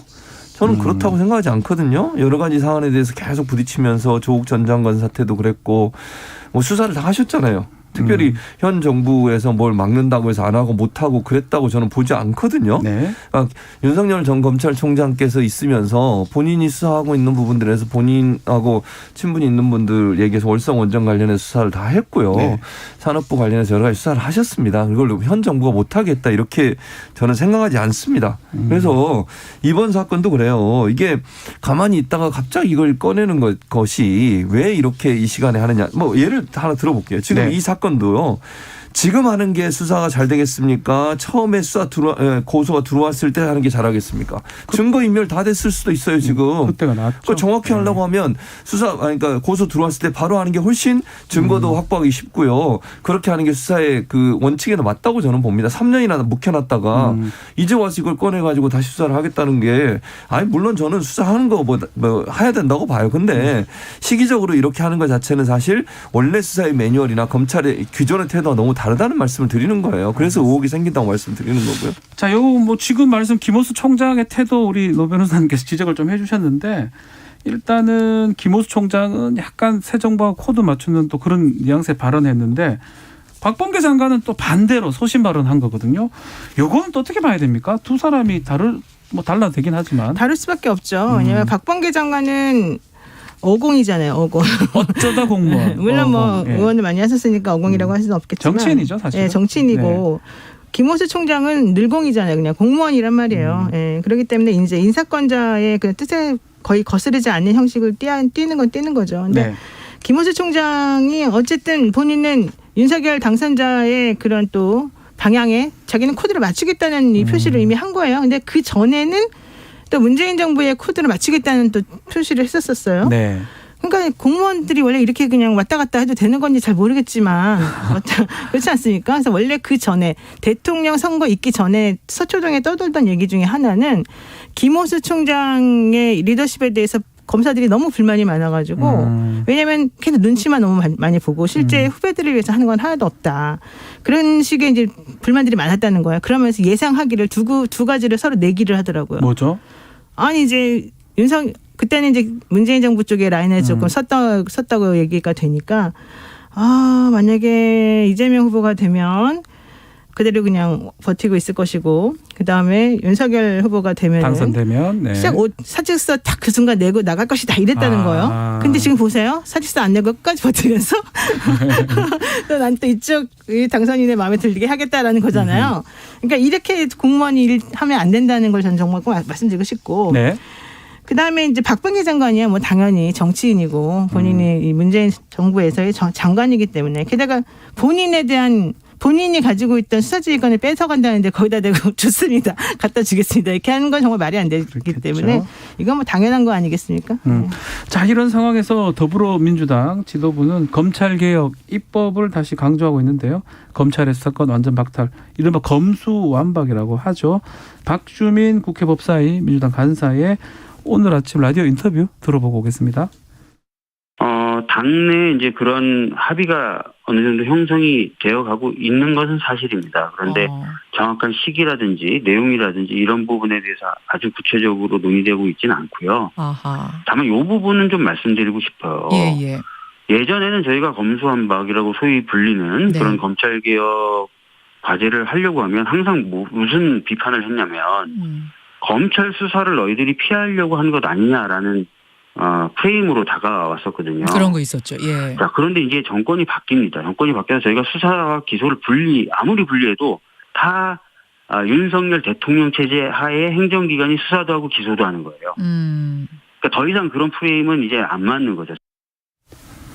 네, 자 검수완박에 대해서 당내에서는 뭐 상당한 공감대가 형성은 돼 있지만 시기는 논의가 되고 있지 않다라고 얘기를 했습니다. 이게 어떻게 좀 빨리 돼야 됩니까? 또 정치 일정상, 국회 일정상 가능한지 모르겠네요. 그러니까 기본적으로 수사권과 기소권을 분리한다고는 원칙을 완전히 이루지 못했죠. 이제 반 정도 이루었다고 보이지는데요. 그러니까 중대범죄수사청을 만들어서 거기서 이제 검찰이 하고 있는 지금 현재 남아 있는 6대 중대범죄에 대한 것들을 좀 경찰로 이관하는 문제, 이 문제인데 저는 공감대는 형성이 된다고 봐요. 근데 이제 시기는 왜냐하면 지금 논란이 되고 있는 것은 선거를 앞두고 있잖아요. 선거가 있죠. 네, 그 지방선거를 앞두고 있는 상황이다 보니까 국회에서 이걸 무리하게 지금 왜냐하면 뻔하지 않아요. 지금 추진하면 어떻게 돼? 국민의힘 반대할 겁니다. 네. 반대하면 만약에 밀어붙여서 추진하게 되면 결국 이제 뭐 패스트트랙 이런 거 해야 됩니까? 아니 뭐 그렇게 하든지 아니면 이제 민주당이 과반수로 넘으니까 뭐 추진은 가능하겠죠. 근데 그랬을 때 올 수 있는 역풍은 이제 또 고민을 해봐야 되거든요. 정치적으로 이거는 이제 정치적인 상황이니까.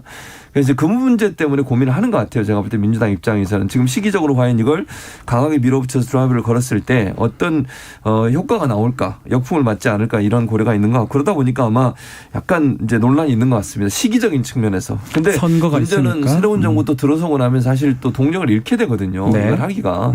그래서 정말 고민이 좀 쌓여 있는 것 같고 이런 정치적 사안으로 정치적인 관점에서 접근해서 볼 거냐 아니면 원칙론적으로 갈 거냐의 문제인데 지지자들을 보면 당연히 원칙론적으로 가야 되겠죠. 그러나 지방선거에서 만약에 대선 결과처럼 이제 안 좋은 결과가 나오게 되면 이제 약간 동력을 잃게 되거든요. 네. 그런 부분에 대한 고민이 있지 않나는 생각이 듭니다. 네. 자, 이것도 한번 짚어보죠. 대선 과정에서 많은 고소 고발이 있었는데 예컨대 김건희 씨 주가 조작 의혹 사건도 있었고요. 또 김혜경 씨의 복화 불법 사용 의혹 등이 있는데 이것도 앞으로 검찰이 어느 정도 하느냐 또 수사기관 어느 정도 하느냐에 따라서 많이 달라질 것 같긴 해요. 그렇죠. 그리고 이런 것들은 지금 국민적으로 매우 관심이 높은 그런 범죄, 특히 김건희 씨 주가 조작 사건은 다른 공범들이 전부 다 지금 재판 받고 있는 거 아니겠습니까? 그렇죠. 그러니까 재판부에서도 약식 기소했던 그런 검찰이 약식 기소 신청했던 것까지 전부 다 정식 재판으로 돌렸어요. 아하. 그 얘기는 주가 조작이라고 하는 것에 대해서 상당히 심각하게 지금 재판부가 보고 있다는 얘기거든요. 예. 그래서 이 김건희 씨 주가 조작 사건에 대해서는 상당히 제대로 조금 파헤쳐지는 게 좋겠다. 근데 가능하겠냐 이런 의문이 조금 있고요. 예. 김혜경 씨 법과 불법 사용 의혹 같은 경우에도 오늘 보니까는 그 5급 공무원인가요? 그때 법과 사용 관련됐던 그분을 또 뭐 고발하고 이랬다 얘기가 또 나와서 사무관, 그렇게 되면은 같이 또 연결해서 수사를 할 수밖에 없는 것 같고 이 부분도 정확하게 어느 정도나 사용이 됐는지 이게 허용되는 범위 수준이었는지 아니면은 실질적으로는 정말로 개인적으로 이런 걸 취득하기 위한 것이었는지 이런 것들은 확실히 밝히는 거는 필요하다. 네. 네, 그렇게 보입니다. 자, 원내대표 뽑고 또 비대위 체제로 지금 정비한 민주당 본부장 특검법 발의를 했습니다. 뭐 이른바 본인 부인 장모 본부장 윤석열 당선인 얘기인데요. 이 대선 당시에 민주당이 사용한 용어인데 이 특검의 뭐 필요성 또 통과 가능성 좀 짚어주시죠. 일단 저는 이 특검은 필요하다고 보여집니다. 네. 왜냐하면은 대선 과정 내내 사실 본인과 부인과 장모에 대한 여러 가지 의혹들이 많이 쏟아져 나왔었는데 그걸 지금 언론에서 제대로 다뤄지지 않았었기 때문에 국민들이 매우 궁금해하고 있는 부분이란 말이에요. 네. 그런데 당선됐다고 해서 이걸 그냥 넘어간다는 것은 오히려 본인들 스스로도 약간 좀 자존심에 스크래치가 날 수 있어요. 본인들이 떳떳하지 못해 보이기 때문에. 그래서 정말 문제가 없다라고 한다면 이것은 오히려 내가 만약에 당선인이라면 내가 나서서 이거 좋다 한번 니네 탈탈 털어봐라라고 하겠어요. 근데 이제 만약에 문제가 있거나 좀 불안하다 그러면 그렇게까지는 못하겠죠. 그래서 지금 앞으로 이제 여기에 대해서 어떤 식의 태도를 취하느냐 이걸 보고서도 조금 가림이 좀 될 수 있을 것 같은데 네.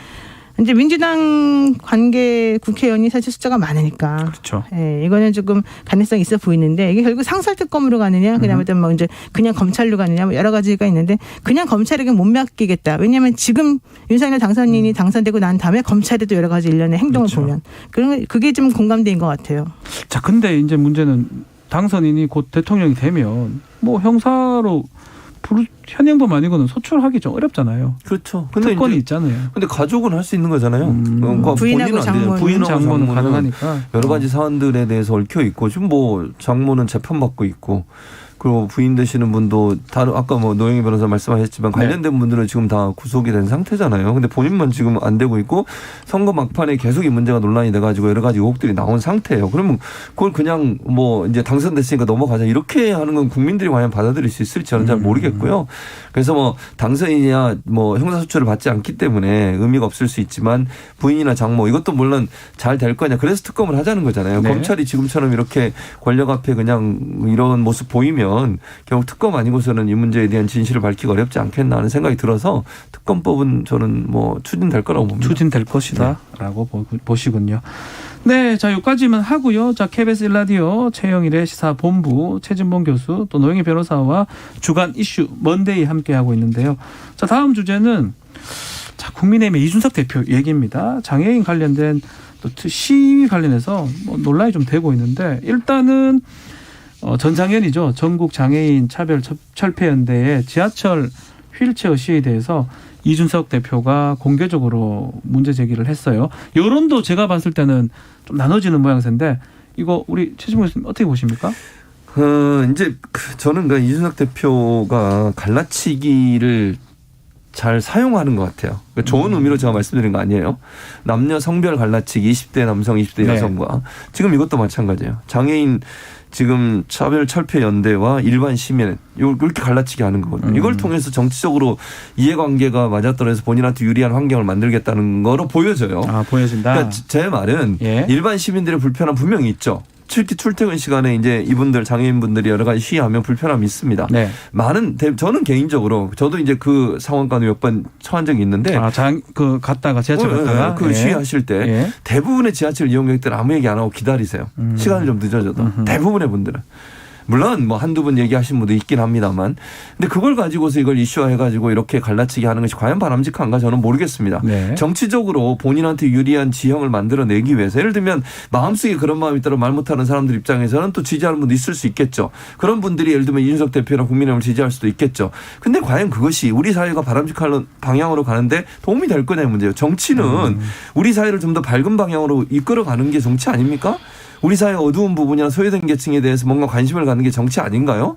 우리 사회가 함께 더불어 사는 사회로 가도록 만드는 게 정치 아닌가요? 우리 사회가 차별 없이 갈라치기 없이 하나 되게 하는 게 정치 아닌가요? 이런 방법으로 자기의 정치적 이익을 획득하려는 이준석 대표의 태도 저는 도저히 이해가 안 되고요. 이런 방식으로 자기의 이익을 챙겨가지고 대체 뭘 하겠다는 건지 정말 답답합니다, 솔직히. 또 뭐 시민 불편의 정도가 도가 지나쳤다. 또 그런 얘기도 하긴 하거든요. 그런 뭐 의견도 있긴 해요. 자, 알겠습니다. 자, 이준석 대표가 장애인의 이동권 투쟁이 수백만 아침을 볼모로 잡고 있다. 이 부조리에 대해서 적극 개입해야 한다. 이렇게 목소리를 높였는데요. 들어보시겠습니다.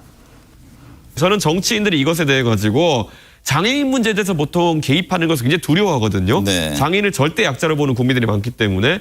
그런데 4호선 타고 출퇴근하는 4호선이면 노원, 도봉, 강북 뭐 이렇게 출퇴근하는 분들인데 이 4호선 타고 출퇴근하는 서울 시민들이 그러면은 뭐 강자입니까? 이치에 맞지 않는 것이 이동권에 대한 시위도 지금 딱히 아니게 됐습니다. 그런 상황 속에서 서울 지하철 이용하는 시민들을 볼모로 삼는 거는 막아야 된다고 생각합니다. 네. 자, 지금 보면 이런 비싼 글을 한 SNS에 수차례 아홉 번 썼던 것 같아요. 이렇게 강경하게 이렇게 얘기할 필요가 있나요, 꼭?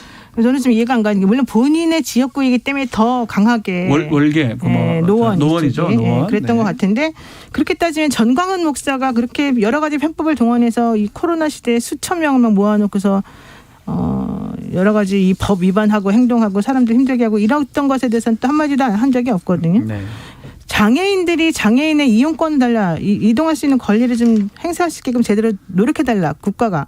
이건 너무 지극히 당연한 것이고 장애인들이 아무리 외쳐도 그걸 해주지 않기 때문에 지금 이거를 계속 하는 거잖아요. 그분들은 뭐 편하겠습니까? 그러면 한 당에 특히 거대 이제 여기도 100석이 넘으니까요. 좀 있으면 여당 될 거잖아요. 이 여당의 당대표라면 이런 식으로 접근하거나 이런 식으로 정말 지나가던 그냥 일반 국민이 아니 나 불편해 죽겠는데 쟤네 왜 저래? 이런 식의 말하는 것하고 같은 방식으로 하는 건 매우 저는 부적절하다. 그래서 당대표로서 좀 거시적으로 생각해서 이분들을 위해서 어떻게 해결해 줄 것인가. 근본적인 해결책을 내놓는 것을 먼저 해야 되는 게 아니냐. 자기 불편하다 이거 지금 먼저 얘기하는 게 당대표로서 할 일인가 생각합니다. 뭐 댓글에는 뭐 지금 또 출퇴근 시간 많이 불편하다라는 글들도 있긴 한데요. 자, 그러니까 불편하니까 불편하지 않게끔 미리 해줘야죠. 이게 지금 오래됐어요. 어제 오늘 일이 아니에요. 그러면은 그냥 장애인들이 그렇게 하면은 좀만 놔두면은 일반 시민들이 쟤네 욕할 거니까 냅둬야지. 이런다고요. 그리고 정말 오죽했으면은 이 서울 지하철 공사에서 가짜 뉴스까지 퍼뜨렸겠습니까? 네, 그 가짜 뉴스 한번 소개 좀 해주실까요? 뭐 이 얘기죠. 할머니 임종 지켜야 한다. 호소에 이 전장현이 버스 타고 가세요. 이렇게 말했다는데 이거는 가짜 뉴스인 거죠. 그러니까는 장애인들이 시위를 하는 와중에 지금 너무 급해서 이걸 타고서 가야 된다라고 호소하는 어떤 사람이 있었는데 할머니 임종 지키러 가다니까 좀 양보 좀 해달라. 그래서 이렇게 말했더니 그럼 버스 타고 가면 될 거 아니야 이러면서 갔다는 거예요. 근데 알고 봤더니 그건 가짜 뉴스 서울 지하철공사가 만들어낸 거였다는 거죠. 그러니까 이런 식으로 이 불편함을 호소하는 사람들을 국민들로부터 적이 되게끔 만드는 전략을 지금 사용하면서 네. 제대로 된 근본적 해결을 안 해주는 거예요. 이게 저는 더 나쁘다고 봐요. 자, 이준석 대표 말 바꾸기 논란 또 다른 것도 있어요. 대선 당시에 같은 단체를 만나서 기재부를 혼내기 위해서는 대선 승리를 해야 한다라고 지지 호소해놓고 대선이 끝나자마자 또 강경 대응을 하는 모양새네요. 그러니까요. 이렇게 하는 게 과연 맞냐는 거죠. 본인이 예전에 이런 얘기까지 했다고 해요. 본인이 이제 유학 시절에 휠체어 타던 선배 얘기까지 꺼내면서 집권 여당이 되면 노력하겠다. 이렇게 얘기를 했다는 거예요. 그러니까 이분들을 만나서 그래놓고 이제 와서 이분들이 불편함을 끼치고 있으니까 이거 강제로 막아야 된다. 이런 얘기를 하면 선거하기 전과 선거하는 거가 이렇게 바뀐 거예요. 국민들이 볼 때 이 사람은 진실성이 있다고 보겠습니까? 정치 이익을 위해서는 뭐든지 할 수 있는 사람으로 이해하지 않겠습니까? 화장실 갈 때하고 나올 때하고 생각이 다르고 태도가 다르면 그 정치를 어떻게 믿을 수 있겠습니까? 네. 저는 좀 이해가 안 됩니다. 자, 많은 분들 의견 주시고 계시는데요. 3244님은 이준석 대표는 장애인의 입장에서 이 산을 바라봤으면 합니다라고 글을 주셨고요. 4640님은 장애인 이동권 보장은 모든 이들에게도 이익이라고 생각합니다. 또 6409님은 아무리 여러 가지 이유가 있겠지만 목적을 위해 타인의 희생을 볼모하는 것은 옳지 않아요. 출근길 당사자가 아니면 그 심정 아무도 모릅니다. 또 글 주셨고요. 홍경희 님도 마찬가지입니다. 갈라치기가 아니라 문제의 본질을 꿰뚫는 거라고 봅니다. 장애인에 대한 배려 평등 다 존중하지만 시민 불편도 헤아려야 합니다. 엄청 선한 척하는 것도 위선입니다. 라고 아마 이게 진짜 이거는 딱 반반 나누어지는 모양새인데 자 이런 상황에서 같은 당의 김예지 의원이죠. 이준석 대표를 막 정면으로 비판한 것 같아요. 섣부른 언어 사용으로 오해나 혐오를 불러일으키는 것은 성숙한 태도가 아니다. 라고 이렇게 또 오늘 무릎 꿇고 사과하는 모습도 제가 봤거든요. 그러니까 이게 네, 한숨 쉬셨어요. 네, 이게 사실 일반적으로 누구라도 그렇게 생각할 수 있지 않습니까? 네. 저는 그게 정상적 반응이라고 보고요. 사실 이 장애인이요, 선천적 장애인도 많지만 후천적 장애인이 더 많아요. 그렇죠. 사건 사고를 통해서 장애인이 된다고요. 사고 때문에. 그럼 우리가 지금 현재 위험한 상황에 살고 있기 때문에 그런 것에 대한 대비를 해야 되고 근본적 해결을 좀 해달라는 게 요점이잖아요.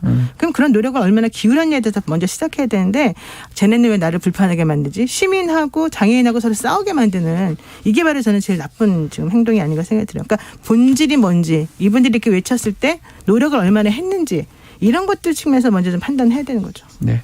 뭐 김예지 의원 같은 경우는 본인도 이제 그렇기 그렇죠. 때문에 뭐 여러 지금 뭐 정의당의 장혜영 의원도 나온 것 같고요. 이 의원님들은 어쩌면 뭐 이준석 대표 뭐 정면으로 뭐 비판하기보다는 이 장애인들하고 같이 하려고 했던 그런 마음 같아요. 그렇기도 하고 네. 저는 비판도 있다고 봐요. 비판도 그리고 있고요? 왜냐하면 김혜지 의원은 뭐라고 그랬냐면 이준석 대표를 정면적으로 비판을 했어요. 네. 섣부른 언어 사용으로 오해나 혐오를 불러일으키는 것은 성숙한 태도가 아니다. 이렇게 얘기했거든요.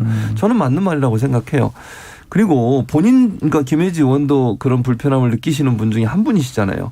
그러면 그러니까 아까 노영희 변호사 잠깐 얘기했는데 저는 이렇게 얘기하고 물론 이것 때문에 피해를 당하시고 불편함을 느끼시는 분 있을 거라고 생각. 근데 반대로 생각 본인이 만약 그 상황이라면 본인의 가족 중에 한 사람이 만약에 그 상황이라면 그런 얘기 할 수 있을까요?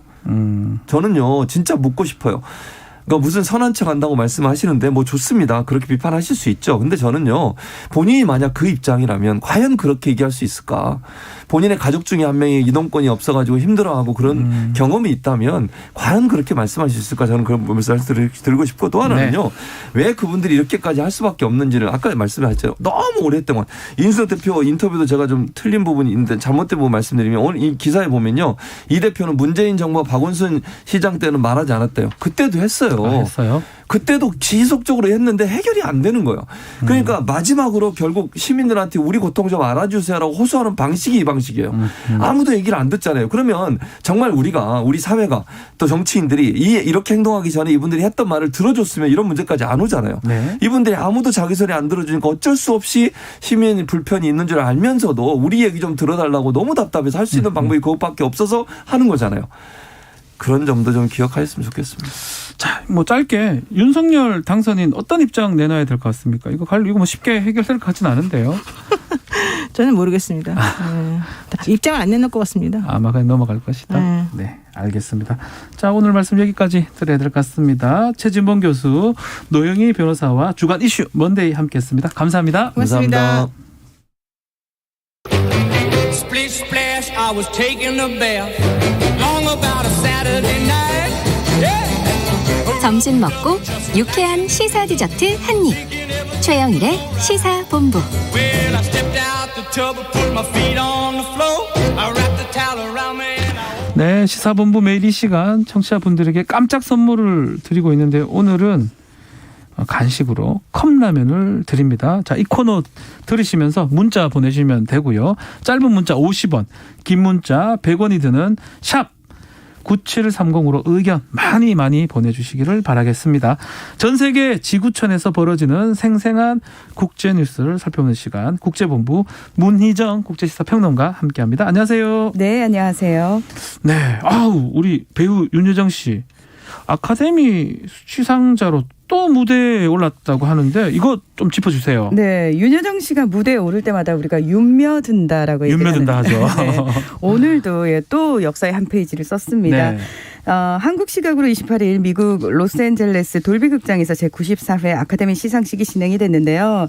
나무조연상 시상자로 무대에 올랐습니다. 예. 근데 이분 이제 지난해에 상을 받으시면서 이제 본인의 이름을 제대로 이제 발음 잘 못하신 부분에 대해서 섭섭함을 토로했잖아요. 네. 그런데 제가 후보들의 이름을 보니까 저 역시도 좀 어렵다. 그래서 미리 사과의 말씀드린다 이렇게 예. 아이스 브레이킹을 굉장히 재치 있게 했고요. 네.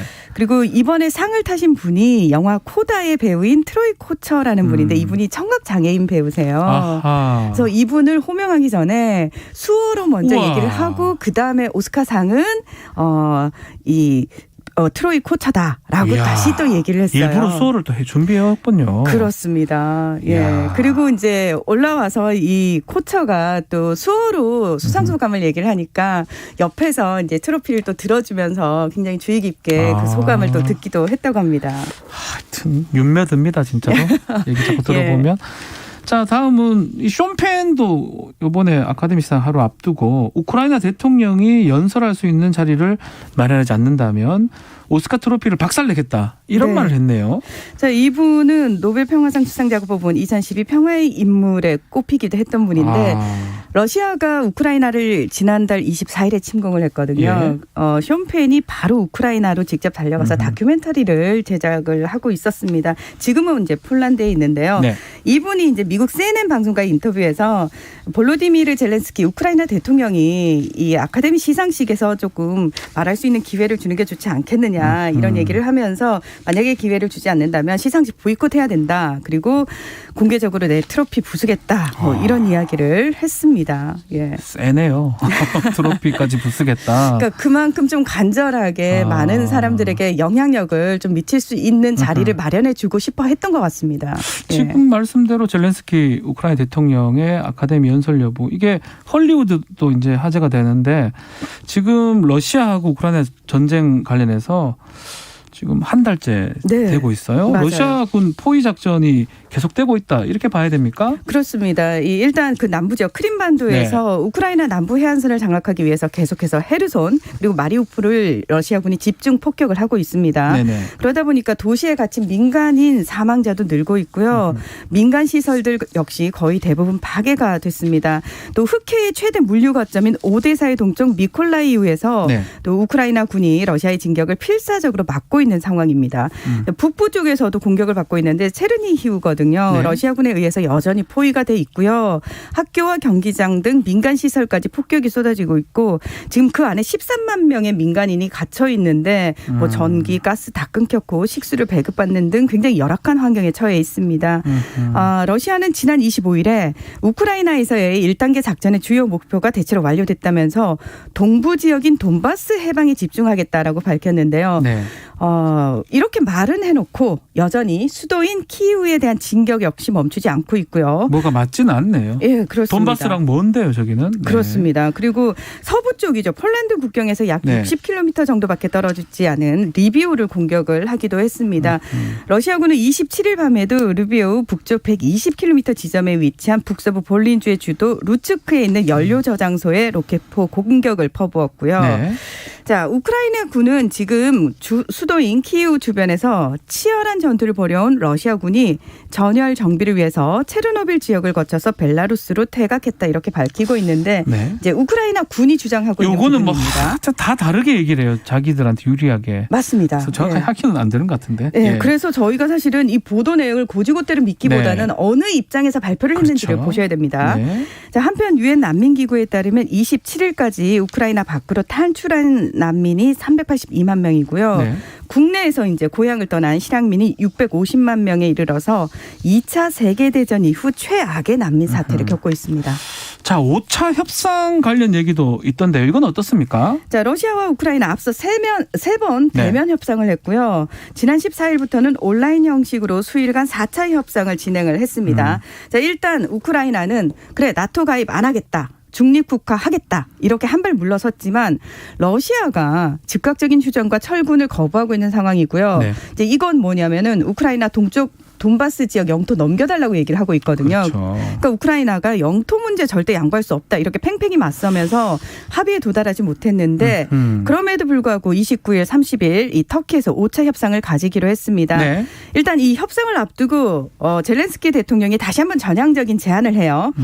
친일 러시아 분리주의 반군이 장악하고 있는 이 돈바스 문제와 관련해서 러시아와 타협을 할 의향이 있다. 돈바스 이 지역. 예, 그렇습니다. 자, 그리고 앞서서 이 돈바스에 루간스크 인민공화국이라는 곳이 있는데 이게 네. 이제 2014년에 본인들이 친러시아 반군이 스스로 여기는 우리 자치구역이다라고 공포를 한 곳이거든요. 자, 여기서 러시아 연방 가입을 위한 주민 투표를 진행을 하겠다라고 얘기가 나오고 있는데 네. 이 부분과 관련해 가지고 지금 러시아가 아무래도 우크라이나 전역에 대해서는 장악력을 지금 제대로 미치지 못하고 있으니까 지금까지 장악한 곳이라도 우크라이나 쪽하고 분리해서 네. 뭐 계속해서 이제 보도에서 한국식 분단 뭐 이런 얘기 나오고 있는데요. 우리나라 같은 분단을 말하는 그렇죠. 건가요? 네. 예, 그래서 이 푸틴 대통령이 우크라이나 분단을 좀 염두에 두고 있다 이런 얘기도 나오고 있는 거죠. 아하.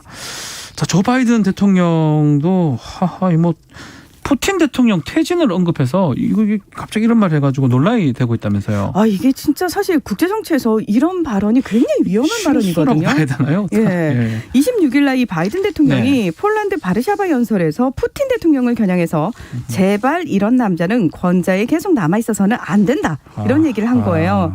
그러면서 또 푸틴 대통령 향해서 전쟁 범죄자, 학살자 이런 말을 하기도 했거든요. 네. 자, 외신들이 이제 이 발언이 나오자마자 이건 미국의 대러시아 접근 자세가 변화된 걸 의미한다. 사실상 푸틴 대통령의 퇴진을 촉구한 것이다. 이렇게 해석을 했습니다. 네네. 당연히 러시아 입장에서는 반발을 하겠죠.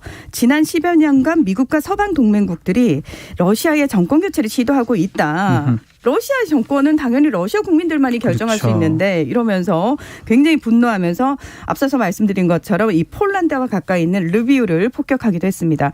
자, 이렇게 논란이 불거지니까 네. 백악관 측에서 이건 사전에 준비된 발언이 아니고 정권 교체를 논의한 것이 아니고 그냥 침공에 대한 비판을 좀 강하게 했을 뿐이다라고 해명을 하고 나섰습니다. 네. 그리고 프랑스, 영국, 독일 등도 러시아의 지도자는 러시아 국민들이 결정해야 할 문제다.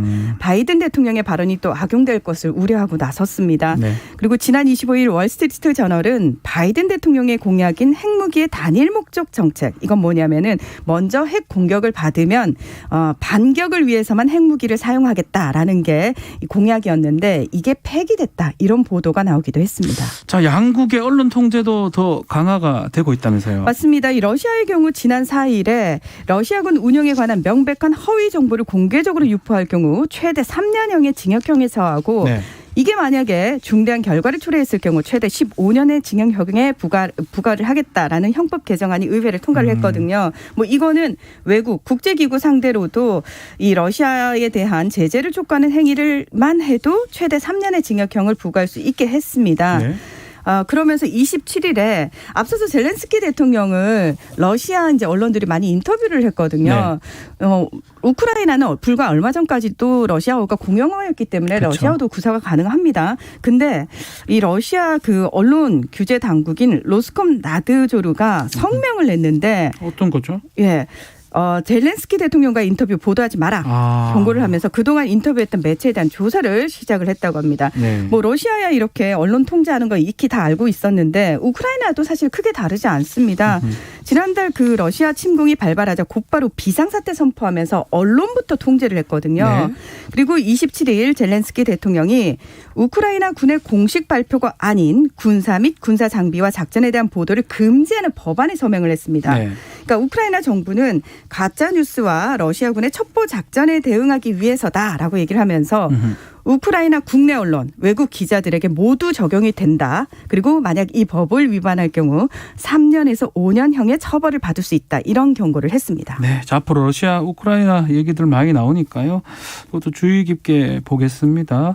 자, 요거 중국 얘기 조금만 하죠. 상하이가 봉쇄가 됐네요. 그렇습니다. 지금 오미크론 확진자가 워낙 많이 늘어나고 있으니까 동서로 나눠가지고요. 황푸강을 기준으로 동쪽 지역 28일 5시부터 나흘 동안 봉쇄를 하고요.